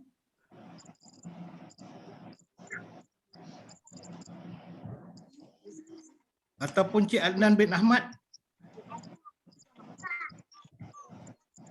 Tak ada. Tak ada lah sebab angkat tangan tu. Saya ingat angkat tangan tu nak tanya soalan tadi. Terima kasih Cik Silap Adnan. tekan. Oh, sila tekan. Tak apa. Okey, tak apa. Terima kasih kedua-duanya. Okey Ustaz. Syaitan ni dia cukup benci orang yang suka ataupun yang selalu berzikir. Ada ketikanya bila seorang tu berzikir, dia boleh lupa apa zikir yang dia baca dan juga berapa bilangan dia Ustaz. Yang itu nak dikatakan mana? Gangguan ke ataupun masalah pada diri orang yang berzikir tu? Kita kena scan badan je Amir. Kalau tidak kita tak tahu faktor apa yang boleh jadi macam tu. Sebab itu saya selalu tekankan kan. Tadi saya dah tekankan bila kita nak mengambil proses amalan, dia ada 3 kaedah scan. Pertama, scan badan tu ada gangguan ataupun tidak. Scan secara khusus. Satu lagi adalah scan amalan. Jadi maknanya saya nak pastikan amalan-amalan yang saya bagi ni pertama sekali tidak overdose. Yang keduanya overdose ni dia boleh berlaku pertama disebabkan tahap rohani kita tak kuat. Zikir kita terlalu kuat pun boleh jadi. Kemudian yang kedua, kadang-kadang tahap rohani kita ini disebabkan kita ada gangguan. Jadi apabila kita mengamalkan ayat Al-Quran, dia jadi positif negatif. Jadi macam mana kita nak tahu benda tu benda yang tak nampak. Jadi ukuran dia itu perlukan pada guru yang mursyid. Guru yang mana dia ada ilmu dalam bab-bab yang macam ni. Jangan kita cari guru-guru yang tak tahu pula. Kalau guru-guru dia tak tahu selok-belok rohani kita, dia akan jadi masalah sebab dia akan ambil kesempatan di atas kesempitan yang kita ada. Wallahualam. Terima kasih Ustaz di atas pencerahan tadi. Ada soalan yang terkumpul ni Ustaz. Yang pertama, jika penjual maklumkan alat pagar rumah digunakan untuk membakar rumah daripada gangguan dan jika pemiliknya mempercayai 100%, adakah penjual dikira berdosa Ustaz? Maksud dia penjual tu bila dia katakan untuk pagar rumah, pemilik pun percaya 100%, adakah itu dikira berdosa? Sebab dia bergantung harap kepada pagar yang dilakukan tu. Okey, pertama sekali kita sebagai orang Islam, sebab tu kita belajar bab akidah. Maknanya kita tak payah pergi jauh-jauh lah. Kita pergi pada Panadol dah cukup. Bila kita sakit kepala, kita akan ambil Panadol. Bila kita ambil Panadol, kita yakinkah Panadol itu yang memberi kesan kepada kita? Ataupun kita sekadar makan, kita usaha. Ataupun contoh macam pagar tadi. Kita dalam hidup kita ni, macam Cik Amirul kan, kita buat rumah. Kita buat rumah, kita buat pagar dekat rumah kita. Pagar tu maknanya alarm, CCTV kan. Jadi kalau kita buat CCTV alam daripada pencuri, adakah dianggap iktiraf kita itu terbatal? Disebabkan usaha kita untuk ikhtiari kita. Jadi ulama dah bahas dah benda-benda yang macam tu. Jadi kita diajar dalam bab akidah yang salimah, akidah yang selamat ni, kita tidak boleh bergantung kepada manusia. Kita hanya bergantung kepada Allah. Maknanya bila kita buat pagar rumah dan sebagainya, itu adalah usaha ikhtiari kita. Contohlah, bila orang kata, Ustaz, boleh tak kita nak bela ikan puyuh? Sebab dikatakan ikan puyuh itu adalah pagar yang kuat daripada benda halus tu masuk dalam rumah kita. Saya jawab, daripada segi pendadilan tu dia tidak ada, cuma daripada segi petua. Jadi maknanya ikan puyuh tadi itu dia bukan boleh mengelak daripada sihir. Ikan puyuh itu hanya boleh tahu signal kalau sekiranya sihir masuk dalam rumah. Jadi benda-benda yang macam tu lah. Maknanya bila kita bela ikan puyuh tu dia hanya sekadar signal. Bila ada sihir nak masuk itu, dia akan berkocak ataupun ikan itu akan mati. Itu hanya signal. Dia tidak boleh membantu kita. Tidak boleh menolong. Jadi tak ada guna lah kita nak bela pun tak ada guna. Hanya sebagai signal. Macam orang Jepun ataupun Cina yang mana dia bela tikus. Dengan tujuan nak tahu berlakunya gempa bumi. Jadi keyakinan kita sebagai seorang Islam itu adalah usaha ikhtiari kita. Maknanya jangan kita kata yang memberi mudarat dan manfaat itu adalah benda tadi. Wa ma hum bidarrin bihi min ahadin illa biiznillah. Benda yang memberi manfaat dan mudarat itu tidak lain dan bukan hanyalah Allah Subhanahu Wa Taala. Sebab tu akidah kena jaga betul-betul. Cuma kalau orang tanya bila kita nak buat pagar rumah tu daripada segi gangguan, konsepnya sama pagar rumah yang kita buat daripada pencuri nak masuk. Jadi keyakinan kita tu kena mutlak pada Allah Subhanahu Wa Taala. Yang kita buat itu adalah usaha ikhtiari kita. Wallahu a'lam. Okay, terima kasih Ustaz lah. Ni ada yang mengangkat tangan ni. Realme C11 2021. Saya. Nori, ni Kak Nosia. Kak Nosia. Tak ada nama Kak. Assalamualaikum Ustaz. Saya ada muskil lah salah seorang customer saya kan. Kan kita kan ada terapi toilet tu kan. Jadi terapi toilet ni kan kita gantungkan dalam toilet. Jadi kenapa dia kata apa tu adalah dia beritahu Ustaz, dia kata kenapa kena guna terapi toilet macam tu ataupun macam pagar rumah kita gunakan botol apa semua kan. Dia kata itu syirik. Dia cakap dengan saya tak tahu nak jawab macam mana kan. Apa saya kata yang saya ni adalah kata orang ustaz saya yang bertauliah bukannya sembarang ustaz. Kenapa dia nak kena cakap benda tu syirik? Sedangkan kalau kita nak menggunakan pagar rumah melalui macam kita nak letak mangkuk garam ke air garam ke apa dalam tu sama je, itu adalah simbolik. Macam mana saya nak jawab dengan benda-benda macam tu Ustaz? Okey, terima kasih. Sebab itu kalau tengok konsep saya dalam rawatan ni, saya banyak mendidik, mengajar. Sebab bila begitulah juga kita dengan pesakit. Sebab tu saya selalu kata dengan pesakit ini kita kena guna konsep mendidik mereka. Kalau contoh kan kita buat pagar rumah, kenapa kita buat dengan minyak? Sebab kita nak ambil bau dia. Dan kenapa pula contohlah macam terapi tandas. Kenapa saya buat tali? Mudah je. Kalau tak mau guna tali, kita boleh buang. Tak ada masalah sebab tali itu bukan isu. Kadang-kadang orang takut sebab tali ni dia kata simpulan. Buang saja tali tu, tak ada isu. Tetapi ada juga tangkal yang menggunakan tali, simpulan. Yang tu yang tak betul. Kita hanya nak ambil pada bau-bauan. Sebab hari ini, kalau sebagai contoh, kenapa kita tak tanya mereka? Kalau zaman dulu, ulama-ulama kita ajak, tandas jangan ada dalam rumah. Jadi kenapa hari ini, bila orang buat rumah, contoh rumah teres, kan, dalam rumah ada tandas. Kenapa kita tak kata pada orang, kenapa tandas tu tak buat di luar daripada rumah? Jadi saya menyediakan satu solusi kepada orang ramai, kalau sekiranya mereka nak mengelak diri daripada gangguan, saya buatlah terapi tandas. Lebih kepada terapi bau-bauan. Macam mana kaedah yang kita buat, yang itu kena belajar lah. Maknanya kalau dia nak belajar dalam bab kedoktoran, dia kena belajar betul-betul lah. Kalau tidak, dakwaan yang dia buat itu tidak betul. Qul hatu burhanakum in kuntum shadiqin. Kalau dia buat pendakwaan mengatakan benda tu syirik, mana dia dalil dia? Bukti dia apa? Biarlah benda yang dia buat ni, kalau sekiranya benda yang kita buat ni salah, dia boleh rujuk pada Jabatan Agama. Sebab kita Pusat Rawatan Islam Darul Ruqyah ni berdaftar bawah Jabatan Agama. Kalau benda tu salah, ambil tindakan. Tapi kalau sekiranya benda tu tidak salah, dia menebarkan fitnah, dia akan didakwa. Sama ada didakwa mengikut secara legal ataupun kita akan dakwa dia di akhirat. Itu saja, sebab dia buat tuduhan. Kita tak boleh buat tuduhan, cuma konsep kita tu lebih kepada mendidik. Sepatutnya dia tanya, kenapa benda ni kita buat macam tu? Kita bagi hujah kita.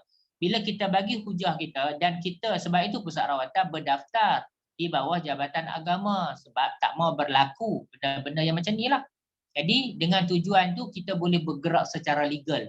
Kalau kita salah, sila ambil tindakan sebab Jabatan Agama ni dia ada autoriti untuk menentukan. Saya ada autoriti Pusat Rawatan Islam, saya ada autoriti sebagai penceramah, saya ada autoriti sebagai pakar rujuk untuk merujuk bahawasanya benda yang kita buat ini salah ataupun tidak. Kita berada di bawah GPMM, berada di bawah Gabungan Perubatan Melayu. Jadi benda-benda yang macam tu sebenarnya adalah lebih kepada pemantauan. Apa dakwaan yang dia kata itu tidak benar, itu satu tuduhan. Lepas tu saya katakan tadi, qul hatu burhanakum in kuntum shadiqin. Sebab itu bila kita nak buat rawatan, syarat pertama yang perlu kita tengok adalah pusat rawatan. Pusat rawatan itu dia ada tauliah ataupun tidak. Satu. Yang kedua, badan pengamal itu sendiri ada tauliah ataupun tidak. Kadang-kadang Pusat Rawatan Islam Darul Ruqyah ada tauliah, tapi badan pengamal, orang yang mengamalkan itu tidak ada tauliah. Sebab itu program saya buat macam malam ni untuk upgrade tuan-tuan dan puan-puan menjadi badan pengamal. Di samping tuan-tuan boleh bersama dengan Pusat Rawatan Islam Darul Ruqyah menjual produk-produk Darul Ruqyah, dalam masa yang sama tuan-tuan menjadi badan pengamal. Sebab sekiranya tuan-tuan tidak menjadi badan pengamal, tuan-tuan akan boleh didakwa di bawah seksyen-seksyen di bawah Kementerian Kesihatan. Jadi saya mengambil langkah apabila tuan-tuan nak jadi badan pengamal, tuan-tuan kena ikuti program-program macam ni lah. Dan juga program-program yang ditawarkan di bawah Kementerian Kesihatan. Jadi benda macam tu saya nak bagi tahu kita gunakan konsep mendidik. Sebab itu saya kata, contohlah orang nak buat rawatan dengan saya. Kalau dia timbulkan isu soalan-soalan macam ni, saya kata dekat dia, kalau dia nak rawat dengan saya, dia tak perlu rawatan. Maknanya rawatan bagi orang yang macam ni, dia kena yakin dulu baru dia rawat. Kalau ada keraguan, jangan rawat. Sebab nanti dia akan menjadi masalah balik pada kita. Wallahualam. Terima kasih Ustaz. Ya. Terima kasih Ustaz. Nanti saya akan terangkan apa yang Ustaz terangkan. Saya akan bagi tahulah macam mana. Terima kasih banyak. Assalamualaikum. Assalamualaikum. Okey Ustaz. Baik, soalan seterusnya yang soalan terkumpul Ustaz. Jika peserta ketika ataupun selepas mendengar taklimat khusus perawat ini terkena gangguan dan juga ahli keluarganya, adakah solusinya Ustaz? Solusi dia ikut SOP rawatan lah. Kita dah sediakan pusat rawatan untuk tahun 2022 ni, saya dah sediakan SOP rawatan. SOP rawatan tu maknanya orang ada gangguan ni, dia ibarat kereta dah rosak. Jadi dia tak perlu ni, dia masuk dalam bengkel aja. Dan kita dah buka pusat rawatan. Di Batu Cave kita dah buka setiap hari Sabtu. Di Pendang pun saya dah buka setiap hari Sabtu. Maknanya boleh buat secara offline. Kemudian boleh buat secara online. Kalau tak mau datang pusat rawatan, tapi nak tahu saya ada gangguan ataupun tidak. Contoh kan, kita buatlah scan melalui online. Saya dah sediakan borang. Tujuan saya sediakan borang tu, saya tak mau orang kata kita ni menengok. Jadi borang yang tuan-tuan ada di tangan tuan-tuan dan puan-puan itu adalah modul PhD saya. Bukan maknanya seorang dua yang orang kata kita ambil program tepi-tepi jalan. Kita buat dengan ilmu dan kajian. Supaya orang tidak boleh tolak benda ini khurafat dan sebagainya. Kita buat dengan ilmu. Sebab itu saya kata, kalau benda yang saya buat ni adalah benda yang salah, tunjukkan benda yang betul dia apa. Kalau tidak, kita tidak bersamalah dengan kementerian. Kita tidak bersamalah dengan Jabatan Agama. Saya adalah penasihat Kolej Inovasi dari bab kerohanian. Maknanya sampai satu tahap yang sangat tinggi, tujuan kita adalah untuk menjaga keaslian perubatan. Maknanya kita bukan tepi-tepi jalan dan kita ada tauliah daripada Jabatan Agama dan sebagainya untuk memastikan apa yang kita buat ini boleh diambil tindakan kalau sekiranya benda yang kita buat ni tak betul. Sebab itu masyarakat yang berada dekat luar sana perlu mengetahui pusat rawatan itu berdaftar ataupun tidak. Perlu mengetahui badan pengamal itu berdaftar ataupun tidak. Jadi tujuan saya buat kursus rawatan ni, ini salah satu dia.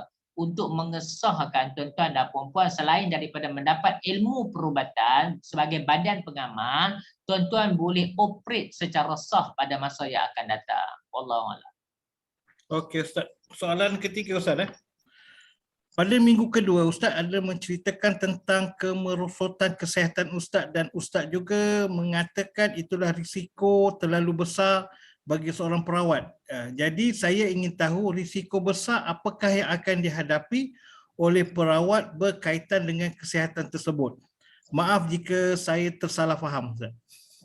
Okey, dia macam ni. Kita sebenarnya pertama sekali kita tidak boleh jangka benda yang akan berlaku. Sebab syaitan tu Allah akan uji kita dengan benda yang kita tidak jangka. Saya ambil contoh. Saya ni dulu susah tuan-tuan dan puan-puan. Jadi saya berusaha sungguh-sungguh nak jadi jutawan, nak jadi orang kaya. Sebab apa? Sebab saya susah. Jadi saya hanya jaga benda-benda yang macam tu. Jadi Allah akan uji saya dengan penyakit fizikal. Dulu saya duduk mengajar, kadang-kadang makan malam dan sebagainya, tak jaga pemakanan. Ayah saya dulu berniaga restoran, saya makan. Jadi secara tidak langsung saya akan dapat kencing manis. Contohlah, dia ganggu saraf saya daripada segi fizikal. Jadi benda halus ni dia serang kita melalui bom jangka yang kita tak tahu. Jadi apa patut kita buat? Kalau dulu saya terjun dalam bidang perubatan ini tanpa di-guide betul-betul oleh guru yang mursyid. Hanya saya ambil sanad daripada Syekh Wahid, hanya saya ambil sanad daripada Syekh Nuruddin. Syekh Nuruddin pun tidak total terlibat dalam bidang perubatan. Jadi, bila sampai kepada saya, sebab itu saya buat SOP rawatan agar tuan-tuan dan puan-puan yang ikuti benda ni, yang ikuti ilmu ini, tuan-tuan tidak terkena risiko. Tuan-tuan nak ambil amalan pun saya buat. Saya buat SOP je supaya tuan-tuan tidak menjadi masalah. Tapi tuan-tuan kena ingatlah, amalan yang kita ambil tu sebab kita berhadapan dengan benda halus. Jadi kita tak tahu apa yang benda yang akan berlaku. Jadi untuk jangkaan tu kita tak tahu apa yang akan berlaku. Maknanya ibarat macam kereta lah tuan-tuan. Tuan-tuan punya badan ni ibarat kereta. Apa yang nak rosak kita tak tahu. Dan hukum pula dia akan jadi hukum apabila masalah tu berlaku. Kalau selagi mana tidak berlaku masalah, hukum takkan ada. Sama juga dalam ilmu fiqh. Kalau sekiranya satu-satu hukum tu takkan ada, kalau masalah itu tidak ada. Ada masalah baru akan ada hukum. Contohlah orang tanya saya, Ustaz, air mani itu bersih ataupun tidak Ustaz? Jadi saya kata air mani itu bersih. Dia kata pada saya, Ustaz, kalau air mani itu bersih, boleh tak air mani itu kita nak ambil wuduk? Saya kata dekat dia, boleh dengan syarat bawakan air mani itu 2 kolah. Maknanya kita bagi jawapan, tapi jawapan tu biar dia fikir, bolehkah air mani itu diambil dengan 2 kolah? Itu adalah jawapan. Jadi maknanya bila kita nak berhadapan dengan masyarakat ini, antara ilmu yang perlu kita faham adalah bagaimana kita nak jawab balik soalan-soalan yang apabila mereka tanya kita. Jadi kalau benda-benda yang macam tu, maknanya kita kena tengok baliklah. Daripada segi risiko dia, kita jaga benda ni, dia akan kena benda ni. Jadi macam saya pula, saya akan tengok. Contohlah saya bagi tahu. Saya tidak mengambil pendekatan macam almarhum Tuan Guru Ustaz Harundin. Ustaz Harundin dia jampi pada air. Saya tak ambil pendekatan macam tu. Sebab saya tahu jampi pada air orang akan ramai datang. Jadi saya jampi pada produk. Sebab jampi pada air kita hanya boleh jampi sekali, 2 kali, 3 kali Fatihah. Tapi kalau saya jampi pada bahan, saya boleh jampi ratusan ribu kali. Sebab itu Pusat Rawatan Darul Ruqyah hanya buka seminggu sekali. 6 hari guna untuk terapi, 1 hari untuk bantu orang buat jualan. Sebab itu kita menggunakan pendekatan tidak jampi pada orang, kita jampi pada produk. Sebab dengan produk kita boleh bantu lebih ramai orang. Tapi kalau kita kira nak jampi seorang-seorang, bayangkan bila seorang jampi, seorang jadi histeria. Nak pulih seorang akan ambil masa 2-3 jam. Bila kita nak jampi, itu belum lagi tuan-tuan kena ludah, kena sepak, kena terajang. Itu kalau orang yang kena histeria. Macam mana tuan-tuan nak rawat 1 hari kalau 20 orang, 30 orang? Kemudian besoknya dia kena datang lagi untuk jampi. Sebab itu saya buat satu kaedah bagaimana untuk merawat dalam skala besar. Kalau dulu saya rawat seorang-seorang. Sekarang bila dah ramai, saya kena buat pusat rawatan. Sebab itu saya ajak ilmu ni pada tuan-tuan dan puan-puan agar tuan-tuan boleh tahu macam mana cara nak rawat dalam skala besar. Tapi kalau tuan-tuan rasa, Ustaz, saya nak ambil ilmu Ustaz dengan cara yang mudah. Macam sekarang, tuan-tuan nak ambil dengan cara yang mudah. Nak scan orang. Tuan-tuan hanya isi borang saya aja. 1 muka surat yang tuan-tuan isi tu dah boleh tahu peratusan gangguan. Kan senang. Daripada tuan-tuan nak belajar selama 4 minggu macam ni, tuan-tuan nak kena kaji sendiri, kan susah benda tu. Jadi saya menyediakan solution. Cuma bila tuan-tuan tak nampak kesusahan ni, tuan-tuan takkan rasa. Macam tuan-tuan kata, "Alah Ustaz, zikir saya boleh buat sendiri. Kenapa Ustaz jual produk Ustaz kena bayar? Sebab kos kita terapi. Kalau 1 juta bismillah, kita ambil masa tu lebih kurang 1000 jam untuk kita baca." Jadi orang tak nampak benda-benda yang macam ni. Jadi saya ajak tuan-tuan dan puan-puan, zikir itu perlukan masa. Dan masa itu perlukan peruntukan untuk kita membayarnya. Tapi kalau orang tu boleh buat 1 juta bismillah, dia buat sendirilah. Itu maknanya saya menyediakan solution. Sebab itu bila orang nak dapatkan rawatan dengan saya sediakan SOP rawatan. Kalau dia kata, "Ustaz, saya nak rawat dengan Ustaz, tapi saya tak mau guna produk Ustaz." Tak apa. Ambillah zikir, buatlah amalan sendiri. Tapi kalau jadi apa-apa, saya tak bertanggungjawab lah. Sebab apa? Sebab dia tidak mengikut SOP kita.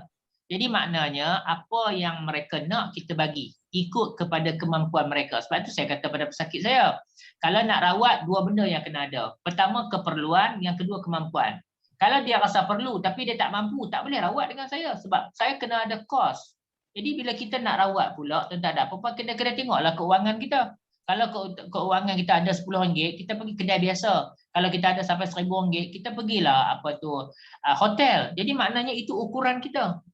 Cuma benda itu dia memerlukan kepada kos dalam kita melakukan sesuatu perkara. Yang lebih penting daripada itu, kita nak buat dalam skala besar. Lepas tu saya ajak tuan-tuan dan puan-puan untuk berfikir. Tuan-tuan tengok hari ni kejahatan makhluk halus ni banyak. Siapa yang nak terlibat dalam bidang ni? Siapa nak terlibat? Saya sendiri pun tuan-tuan dan puan-puan, kalau tuan-tuan tengok, kenapa saya nak mula pencin daripada benda ni? Pasal saya tengok saya dah bagi ilmu pada tuan-tuan. Bila saya dah bagi ilmu, saya nak mengundurkan diri. Tapi walaupun saya nak mengundurkan diri, saya tak tinggalkan perubatan. Saya buat pondok saya wujudkan lagi kekuatan rohani saya, iaitu dengan cara ambil budak-budak hafal Quran. Sebab saya nak lahirkan generasi perawat ini adalah yang mempunyai kebahiran, yang mempunyai kepakaran. Dan saya nak buat konsep hospital wakaf itu sebab apa? Nak jadikan satu institusi perubatan. Maknanya kalau orang sakit teruk, dia boleh datang duduk di ward saya. Maknanya kita menyediakan satu solution. Cuma saya nak beritahu, nak buat benda-benda yang macam tu, siapa nak bantu? Kita nak buat universiti, siapa nak bantu buat universiti? Kita nak kita nak buat klinik, kita nak buat hospital, siapa nak bantu? Kalau kita tidak ada dana, siapa yang nak bantu? Itu persoalan dia. Sedangkan mewujudkan institusi macam ni, hukumnya adalah fardu kifayah yang kadang-kadang menjadi fardu ain pada orang-orang tertentu. Macam orang macam saya. Kalau orang minta saya untuk berubat, saya dah jadi fardu ain sebab saya ada ilmu ni. Dan ilmu ini mungkin menjadi fardu kifayah kepada tuan-tuan dan puan-puan. Tapi kita yang faham ilmu ni, macam mana kita nak tolong? Kita nak gunakan fardu ain dan fardu kifayah tadi. Jadi benda-benda macam tu yang kita nak kena timbang. Sebab itu saya kata, bila tuan-tuan duduk dalam perubatan macam ni, tuan-tuan kata saya nak ilmu ni tapi saya tak mau rawat orang. Tuan-tuan tak mau rawat orang pun, benda halus duduk dalam badan tuan-tuan dan puan-puan. Tuan-tuan tak mau rawat orang pun, benda halus tu duduk dalam pasangan tuan-tuan dan puan-puan, duduk pada anak tuan-tuan dan puan-puan, duduk dalam rumah tuan-tuan dan puan-puan. Kenapa tuan-tuan tidak mengambil ilmu ini? Sebab itu guru saya kata, menjadi satu kecelakaan besar kita yang tidak makan buah cempedak, tidak makan buah nangka, tapi kita kena getah dia. Jadi biarlah kita belajar ilmu macam ni. Sekurang-kurangnya kita boleh check and balance. Maknanya kalau kita tahu benda halus ni ganggu kita macam ni, kita buat persiapan siap-siap. Akhirnya kita takkan kena. Sebab itu saya suruh tuan-tuan dan puan-puan scan dulu. Kalau tuan-tuan akan datang, tuan-tuan nak rawat orang, tuan-tuan scan dulu. Sebab bila tuan-tuan scan dulu, tuan-tuan dah boleh tahu dah tahap orang tadi kuat ataupun tak kuat. Kalau tahap orang tu kuat, badan tuan-tuan akan kena balik. Jadi kalau tuan-tuan kata saya tak mau jampi orang. Okey, tuan-tuan tak mau jampi orang. Tapi tuan-tuan tak jumpa dengan orang ke? Tuan-tuan akan jumpa dengan orang. Tuan-tuan pergi pasar malam, tuan-tuan pergi mana pun tuan-tuan akan jumpa orang. Tapi bila kita jumpa orang, benda halus tu berjangkit daripada kita. Akan berjangkit. Sebab tu kita belajar dunia jin. Sebab kita nak tahu hal ehwal jin. Jadi kita dah tahu kemudaratan jin ni, kita tidak boleh lari daripada dia. Kita hanya boleh mempersiapkan diri untuk balik pada Allah agar Allah jaga kita. Itu jalan yang terbaik. Bukan kita lari daripada dia. Sebab lari daripada dia tidak selesai. Sebab itu, bila ilmu ni sampai pada saya buat check and balance. Supaya apa? Pertama, kita dapat ilmu ni. Yang kedua, kita mengurangkan risiko gangguan itu terkena kepada kita. Jadi sebab tu, saya tengok bila tuan-tuan dan puan-puan ikuti program yang macam ini, saya tak bagi amalan sesuka hati. Saya dah habaq dah. Pertama, buat scan. Akan datang saya bagi borang scan. itu terpulang pada tuan-tuan dan perempuan. Tuan-tuan nak buat scan, tuan-tuan tak mau buat scan, itu hak tuan-tuan dan perempuan. Tapi kalau tuan-tuan tak buat scan, tiba-tiba tuan-tuan ambil amalan, dia jadi positif negatif, itu bukan salah saya, salah diri tuan-tuan dan perempuan. Sebab diri tuan-tuan tak scan, diri tuan-tuan ada gangguan. Kalau tuan-tuan kata, Ustaz, pasal apa dulu saya tak kena pun? Sebab kita tak pernah scan. Sekarang kenapa kita kena? Sebab ada gangguan dalam badan. Bukti dia apa? Allah dah sebut dah dalam Quran, dalam hadis pun ada cerita berkenaan dengan jin. Sebab itu kita cerita pasal dunia jin. Sebab kita nak cerita bahawa benda ni ada. Dan bukan sekadar ada, tapi mengancam kehidupan manusia. Macam COVID lah. Benda ni ada dan mengancam. Jadi kita kena cari apa solution yang boleh kita buat bagi mengurangkan kemudaratan gangguan ke dalam tubuh badan kita. Wallahualam. Okey Ustaz, terima kasih. Kita ada masa lebih kurang 25 minit Ustaz. Kita ada lagi 14 soalan Ustaz. Ya. Okey, soalan seterusnya Ustaz. Apa maksud mimpi melihat jiran menanam baby yang sudah kebiruan di depan rumah saya? Okey, pertama sekali, ini kita nak masuk tafsir mimpi pula. Pertama sekali berkaitan dengan mimpi baby ni, dia ada kaitan dengan saka baka. Itu yang pertama. Cuma apabila benda tu berlaku pada jiran kita, menunjukkan bahawasanya jiran itu ada kaitan dengan masalah saka baka. Cuma yang menjadi masalah dia itu, apa penyelesaian kita nak selesaikan masalah jiran yang ada saka baka itu, takut benda dia itu boleh vacuum masuk ke dalam tubuh badan kita.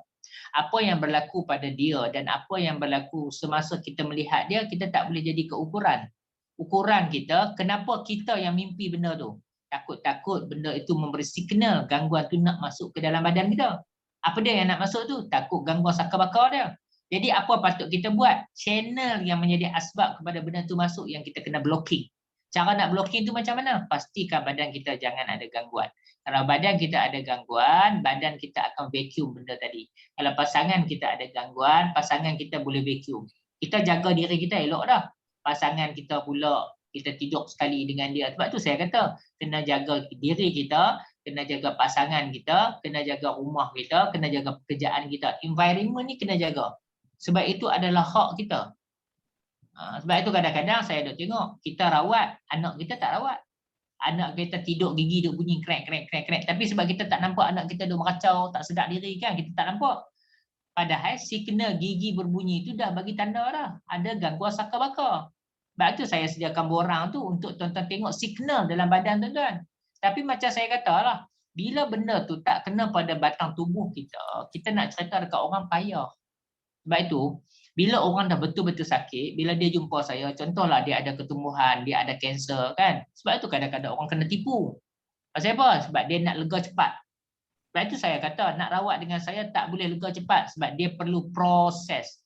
Proses darah, proses urat saraf, proses jin yang ada. Sebab itu kalau tuan-tuan tengok rawatan dengan saya, perlu terapi. Perlu terapi sebab dia ada dalam darah.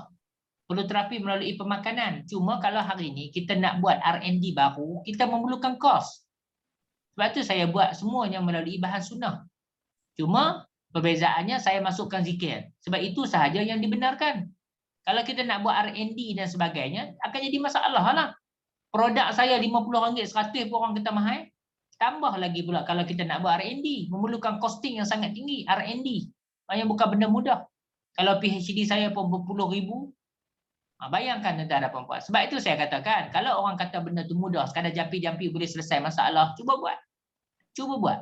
Maknanya benda itu bukan mudah. Nanti tuan-tuan sendiri akan tengok dengan mata kepala tuan-tuan dan perempuan betapa dahsyatnya benda halus ni. Bila tuan-tuan dah masuk dalam fasa jampi pesakit, tuan-tuan akan boleh tengok setiap orang yang kita jumpa ni, bila tuan-tuan dah ada sanad perubatan saya, tuan-tuan boleh tengok sendiri. Kadang-kadang tuan-tuan jumpa dengan orang tu ludah muka tuan-tuan. Sebab apa? Sebab muka dia ada gangguan. Bila muka dia ada gangguan, dia tak boleh tengok muka kita. Jadi macam mana cara pula kita nak off sensor tadi? Banyak benda lah yang kita kena pelajari. Maknanya dalam dunia ni kita tidak akan terlepas daripada makhluk halus. Wallahualam. Okey Ustaz. Assalamualaikum Ustaz. Jika seseorang membela khadam daripada bangsa jin, adakah jin tersebut mengganggu ahli keluarga orang tersebut? Dan bolehkah bangsa jin menyihir manusia? Terima kasih Ustaz. Jawapan dia bolehlah. Sebab itu Allah kata dalam Al-Quran, wa annahu kana rijalun minal ins ya'uzuna birijalin minal jin fazaduhum rahaqa. dalam bab kedua yang kita belajar berkaitan dengan pertolongan manusia, minta dengan jin. Sebab itu pertolongan manusia minta dengan jin tu, ilmu tu dipanggil ilmu sihir. Sebab tu dalam Islam dia tak benar kan? Sebab sihir itu benda yang mencarikan adat. Boleh berlaku pada hari ini, tapi ramai orang guna. Sebab apa orang guna ilmu tu? Sebab mereka nak benda di luar daripada kemampuan dia. Contohlah, orang dulu-dulu kalau kita boleh buat bendang, macam buat sawah padi kan, kita boleh buat katakan satu relung, kodrat kita. Tapi disebabkan kerana dia nak buat 10 relung, dia nak kodrat yang lagi kuat, dia gunakan benda halus. Suntik benda halus dalam tubuh badan, macam badang sebagai contoh kan. Jadi maknanya kemampuan manusia menggunakan makhluk halus tu sebab dia nak benda tu lebih daripada orang lain. Dia nak menyanyi, nak bagi sedap, dia pakailah buluh perindu. Jadi sebab itu Islam tidak membenarkan. Cuma bila kita menggunakan khadam jin itu umur dia panjang. Bila umur dia panjang, bila kita meninggal dunia, dia akan jaga anak cucu kita. Itu yang disebut dengan saka baka. Nanti kita akan belajar bulan yang kedua berkaitan dengan sihir nasab. Apa itu sihir keturunan? Wallahu a'lam. Okey Ustaz. Yang ini berkait dengan mengenai memasang MP3 bacaan ayat suci di rumah. Adakah jin ataupun makhluk halus, syaitan merasa takut dan panas bila berada di rumah Ustaz? Dia pertama dia tengok pada bacaan tadi, siapa yang baca. Kalau syekh yang baca tu ada sanad perubatan, dia akan memberi kesan. Sedikit memberi kesan. Tetapi dia tidak sama orang yang baca secara live. Sebab itu kalau kita baca bab azan sebagai contoh, kan kita azan, hukum azan yang rakaman dia tak sama hukum azan direct. Kalau azan direct, hukum dia kita kena jawab, wajib jawab. Tapi kalau rakaman tak wajib jawab. Nampak tak? Maknanya dekat situ bacaan yang mana kita baca direct daripada hati, perasaan dan ruh kita, dia tak akan sama dengan apa tu CD yang baca. Dan CD yang baca tu pula dia tengok syekh yang baca tu siapa. Dulu untuk pengetahuan semua, dulu saya memang ada CD Syekh Wahid Abdul Salam Bali. Tapi saya tak buat dah kaedah-kaedah macam tu sebab saya tengok bacaan itu kadang-kadang orang boleh out of control. Dia pasang CD, dia tengah bawa kereta, tiba-tiba jadi tak sedap diri kan. Bawa kereta dalam keadaan macam tu sangat bahaya. Jadi saya tak buat pendekatan macam tu. Sebab bagi saya pendekatan yang macam itu kalau nak buat tak jadi masalah. Cuma bayangkanlah kalau saya buka pusat rawatan, orang masuk pusat rawatan saya terus jadi meracau, tak sedap diri. Jadi macam mana kita nak bagi maklumat? Nak pulih dia pun dah ambil masa dah.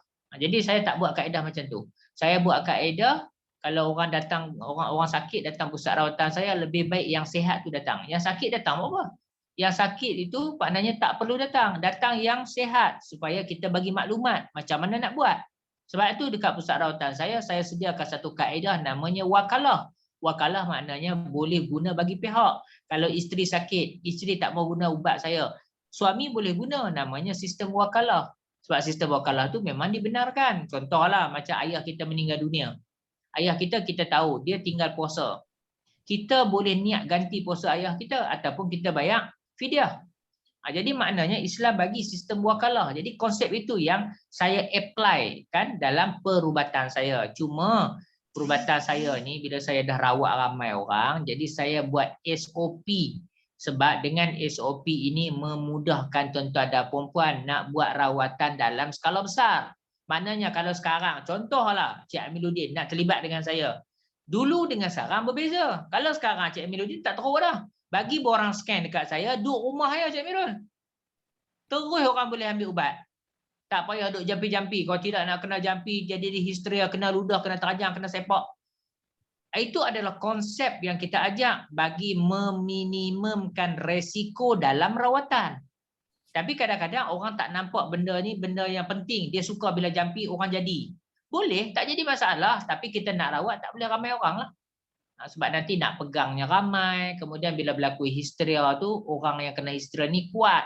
Kalau dia pegang pisau dan sebagainya, akhirnya akan menjadi masalah pada kita. Jadi bila kita nak buat benda-benda yang macam ni, kita kena ambil kira keselamatan. Wallahualam. Khairuddin, kenangan rawatan dulu. Khairuddin antara perawat lama saya dulu. Perawat lama saya. Jadi dia tahulah. Zaman saya duduk rawat dengan Khairuddin, dengan tim-tim yang lama saya tu, dia tahulah macam mana susah payah. Dia orang ambil ilmu ni susah payah. Kena jampi, kena sepak, kena ludah, kena terajang. Dan saya pernah bawa Khairuddin pergi pagar rumah Khairuddin, kena guna pasir laut, kena tanam sana, kena tanam sini. Tuan-tuan yang terlibat ni tak terlibat pun macam perawat saya yang dulu.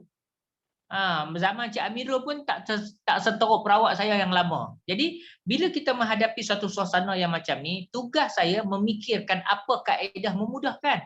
Kalau dulu saya ambil contohlah amalan Bismillah 40. Masa zaman Cik Amirul. Cik Amirul kena amalkan Bismillah 40 kali selama 40 hari. Kalau tertinggal kena ulang balik hari pertama, baru boleh ambil sanad. Tapi 30 hari bulan yang saya bagi ni komplit. Ambil amalan dalam masa 2 jam, dah dapat 3 amalan. Apa dia? Bacaan dapat, lepas tu dapat lagi penulisan, dapat lagi sanad praktikal mandian. Dengan hanya tuan-tuan bayar RM50. Sebab apa? Sebab nak bagi mandian garam tadi itu sebab tuan-tuan kena beli. Itu saja.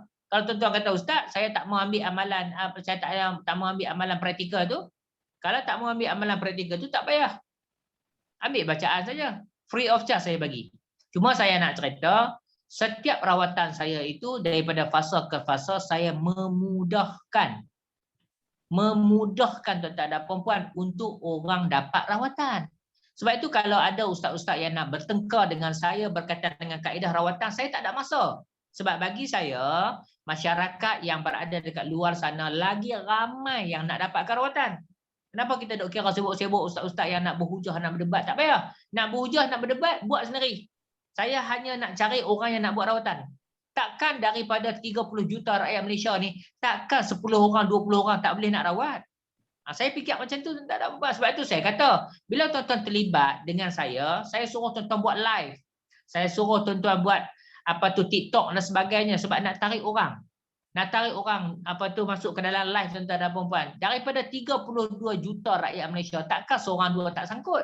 Mesti akan sangkut, tapi kena belajar teknik. Macam mana nak tarik orang, macam mana nak bina personal branding, macam mana nak buat marketing, semua tu kena belajar. Ilmu tu saya tak sempat nak ajak tuan-tuan dan perempuan. Sebab apa? Sebab saya banyak nak fokus. Dan fokus perubatannya ni, sekarang ni saya buat kursus perawat. Tuan-tuan bayangkan, saya buat kursus perawat macam ni tuan-tuan dan perempuan. Besok kita ada rawatan. Besok saya ada rawatan kat Pendang. Cik Amirul ada rawatan dekat KL. Itu pun nasib baik tak ramai orang.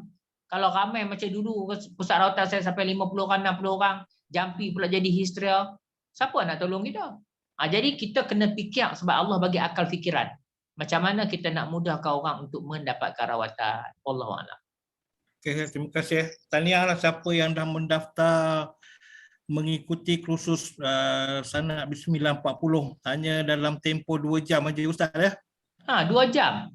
2 saya jam dulu, 3 benda dapat ni. 3 benda dapat. 3 bulan dulu Ustaz. 3 bulan. Ni yang saya nak beritahu, yang saya nak beritahu 26 hari bulan tu. Sanad satu Quran tau. Sanad satu Quran tu Cik Amirul setahun tau saya bagi. Tiap minggu. Ini tuan-tuan hanya dapat dalam masa 1 hari. Tapi saya tak mau cerita benda ni. War-war kan saya tak mau cerita. Saya tahu kalau saya cerita Cik Amirul orang akan masuk bersusun. Saya tak mau cerita. Saya hanya biar. Tapi saya offer. Ni saya offer dekat perawat-perawat. Saya beritahu dah. Saya akan kongsikan Zoom link. Walaupun tuan-tuan dan puan-puan tidak bayar RM50, saya akan bagi sanad bacaan dengan sanad penulisan. Cuma sanad praktikal mandian tu saya tak bagi sebab dia melibatkan produk saya. Tapi tak apalah. Korang-korang tuan-tuan dapat 2. Saya akan share link. 30 hari bulan tu saya share link. Kalau tuan-tuan kata, Ustaz, saya nak ambil sanad tu, sanad mandian sekali, bayar RM50, saya akan postkan produk saya. Jadi tuan-tuan dapat 3. Jadi saya buat macam ni nak mudahkan tuan-tuan dan perempuan. Cuma benda itu melibatkan costing. Kalau benda itu melibatkan costing, tuan-tuan perlu membayar. Macam tuan-tuan belajar lah, perlu membayar yuran. Jadi yuran itu nak support balik kita punya pusat rawatan. Wallahualam. Okey Ustaz. Ni berkenaan dengan saka Ustaz. Adakah orang yang punya saka tu susah untuk diubati? Dan adakah ianya sukar bagi mereka ketika menghadapi sakratul maut? Ya, jawapan dia ya. Sebab saka bakar ni dia ada pertalian dengan darah kita. Sebab itu kita jangan kata saka bakar, kita kata genetik pun dah cukup. Maknanya kalau kita ada mak kita, ayah kita ada kecil manis, kita pun akan turut ada kecil manis. Jadi kita jangan risau sangat. Kalau maknanya jin daripada datuk nenek tak kacau kita, adakah jin-jin luar ni tak kacau kita? Kita fikir macam tu lah. Contohlah orang kena kecil manis, pertama faktor pemakanan. Adakah faktor pemakanan sahaja menjadi asbab pada kecemasan? Tidak. Faktor genetik. Faktor kita tak jaga pemakanan. Faktor masa kita makan. Jadi banyak faktor. Jadi jangan fikir hanya satu faktor. Cuma bila tuan-tuan buat rawatan, saya kena cerita faktor kemasukan tu melalui apa. Sebab senang untuk saya nak rawat. Sebab itu kalau tuan-tuan belajar dalam kitab Syekh Wahid nanti yang bab 2, dalam bab 2 tu dia ada lebih kurang 9 sihir. Tapi kita tak bincang semua. Saya akan ambil 4 sihir utama saja. Jadi kenapa kita nak bincang sihir utama tu? Sebab dalam tu nanti ada ayat-ayat yang kita nak baca. Kalau sihir ain ayat apa? Kalau sihir rumah tangga ayat apa? Kalau sihir marid ayat apa? Itu tujuan kita. Nak bagi kena penyakit itu dengan ayat yang diguna pakai. Itu juga satu ilmu yang tuan-tuan akan belajar nanti. Bukan semua ayat Quran tu dia jadi syifa. Ada ayat-ayat tertentu yang perlu digunakan. Sebab itu dalam petua kadang-kadang ayat sakit pinggang, ustaz dia kata ayat ni. Kadang-kadang ustaz ni kata ayat ni sebab bergantung kepada ilmu yang dia belajar. Wallahualam. Okey Ustaz. Salam Ustaz. Adakah hanya gambar seseorang ahli perubatan Islam itu ditakuti jin? Sebab saya pernah dengar perkara ini dari seorang pesakit. Selepas dia melihat gambar ahli perubatan Islam tersebut, terus ada tindak balas. Ya, sebab dia punya konsep dia positif negatif. Contohlah Cik Amirul kan, kadang-kadang ada orang dia jumpa Cik Amirul pun dah menangis. Tapi tak semua macam tu. Jadi maknanya sebab itu dulu timbul satu fitnah. Ada seorang pesakit saya tu, dia tak hebat mana pun, tapi dia tunjuk muka saya. Dia tunjuk dalam telefon tu muka saya. Bila orang ada gangguan tu tengok terus menjerit. Jadi bila menjerit tu dia jadi positif negatif. Sebab benda halus tu dia tak boleh tengok. Kalau macam Syekh Wahid ni, kan, kalau macam Syekh Wahid ni, jangankan tengok muka dia, sebut nama dia pun jin akan lari lintang pukang. Jadi maknanya jin ni dia takut dengan nama alim-alim ulama, apatah lagi muka. Cuma dia akan jadi fitnah nanti. Dia akan jadi fitnah, kata ustaz tu guna tu lah guna ni. Jadi saya tak mau guna pendekatan macam tu. Jadi pendekatan kita ni kita tak maulah guna gambar dan sebagainya. Kalau tidak nanti perawat-perawat saya hanya guna muka saya aja. Kalau jin tak mau keluar, dia hanya guna nama saya. Ustaz Suhaimi suruh keluar. Padahal saya tak suruh keluar pun. Jadi benda-benda yang macam tu saya tak mau dia jadi fitnah. Tapi ada juga kadang-kadang mereka terpaksa guna. Terpaksa guna kalau jin tu degil. Tak mau keluar lagi aku panggil Ustaz Suhaimi contohlah. Ataupun kalau dulu masa dia orang buat praktikal dia orang aja panggil arwah Ustaz Arundin. Jadi benda tu kita menggunakan barokah para ulama aja. Sebab kita tahu kan wali-wali Allah ni benda halus tu takut. Cuma kita tak mau berlaku keta'asuban. Sebab nanti kalau berlaku keta'asuban kita dah tak jampi dah. Kita sebut nama ustaz je, jin tu lari. Kita jadi seronok, jadi bangga.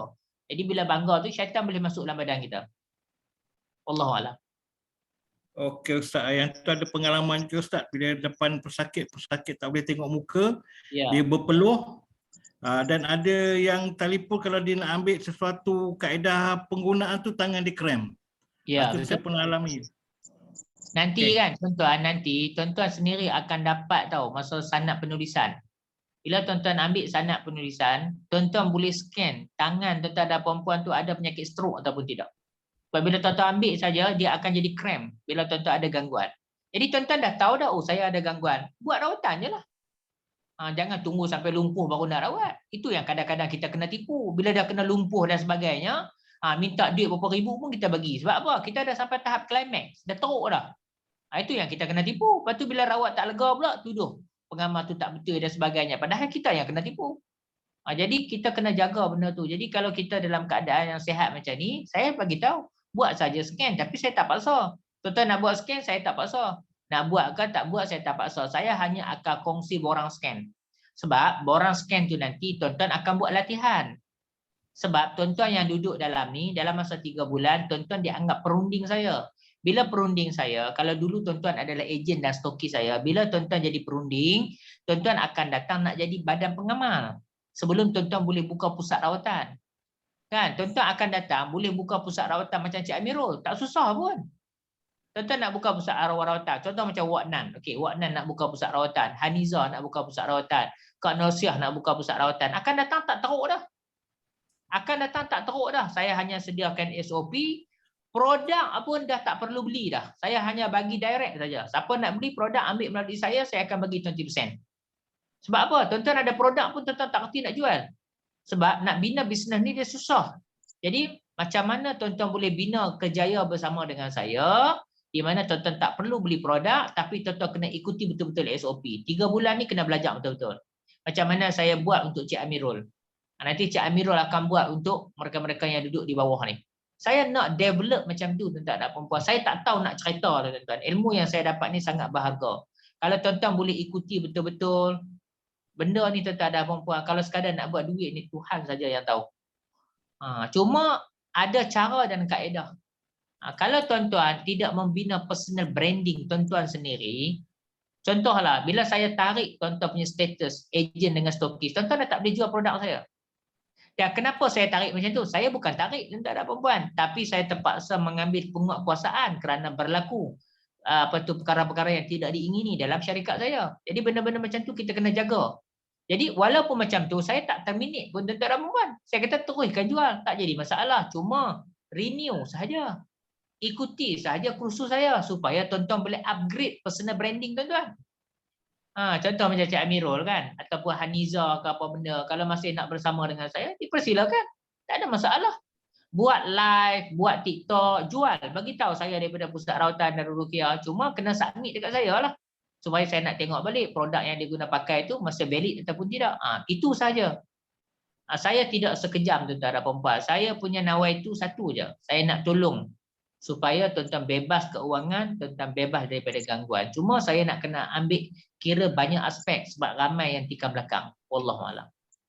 Okey Ustaz, soalan yang terakhir Ustaz. Saya bagi 1 minit aja Ustaz jawab. Ustaz, kalau ada benda masuk dalam badan mak ayah kita mengaku moyang yang dah meninggal untuk menjaga dan beri nasihat untuk anak cucu, moyang tersebut sewaktu hidupnya dikatakan orang alim yang bertaraf wali. Boleh percaya atau tidak? Bagi saya, kalau ada signal macam tu, teruskan buat rawatan. Kemungkinan jin yang ganggu dia itu jin Islam, jin Sufi. Jadi kalau jin Islam, jin Sufi, bila dia ganggu mak ayah kita, automatically dia akan ganggu kita dan anak-anak kita. Jadi jalan yang terbaiknya, Cik Amir, buat rawatan sahaja. Ikut SOP Ustaz Ya, senang. Saya dah buat dah. Jadi pi sahaja kedai makan, order saja. Senang. Senang betul. Menu dah ada cuma saya rasa Cik Amirul sekarang lagi senang rawatan daripada dulu. Betul Ustaz. Kita boleh dia buat cara online saja, tak perlulah kalau dia nak datang pusat rawatan pun. Dia dah buat online sekarang. Dah ramai yang buat online. Lagi satu Cik Amirul, insya-Allah untuk bulan 2 ni saya akan rekrut perawat ni. Macam mana untuk depa jadi perawat. Kemudian mana-mana yang berminat untuk membuka pusat rawatan, maknanya saya akan bagi peluang dan ruang. Tanpa perlu ada modal. Saya akan susun elok-elok tapi kena ikut SOP rawatan lah.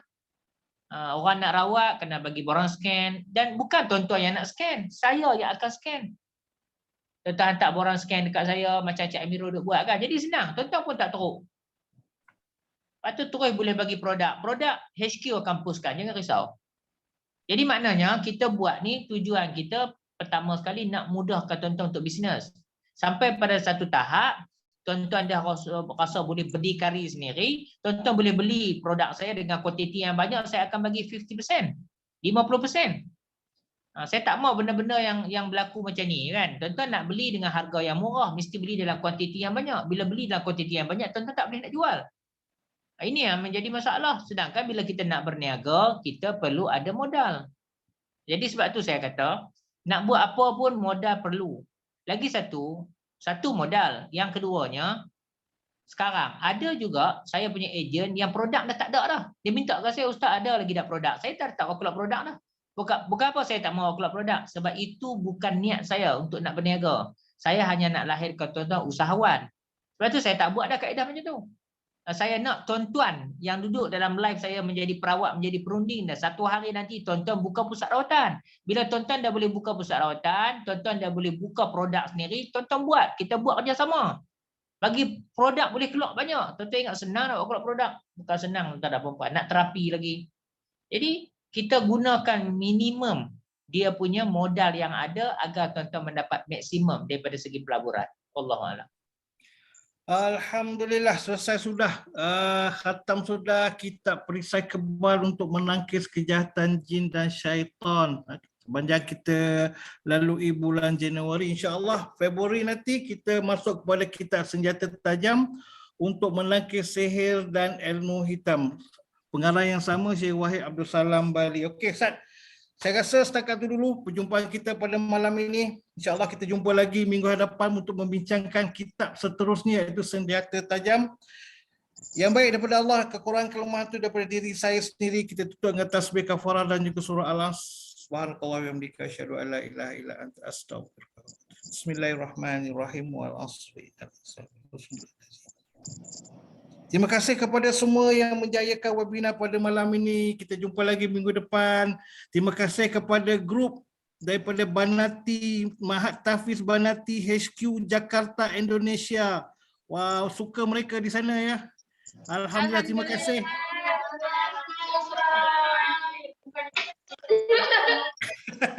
Kita jumpa lagi insya-Allah, kita jumpa lagi minggu hadapan di waktu dan juga hari yang sama.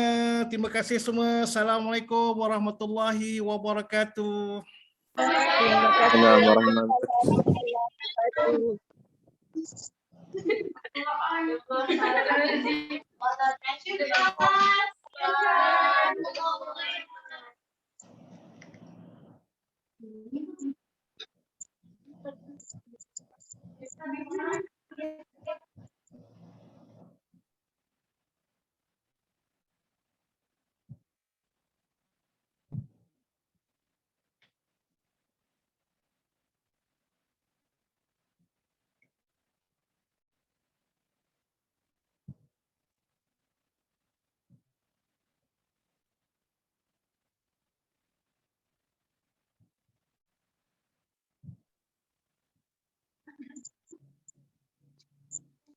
Udah itu udah.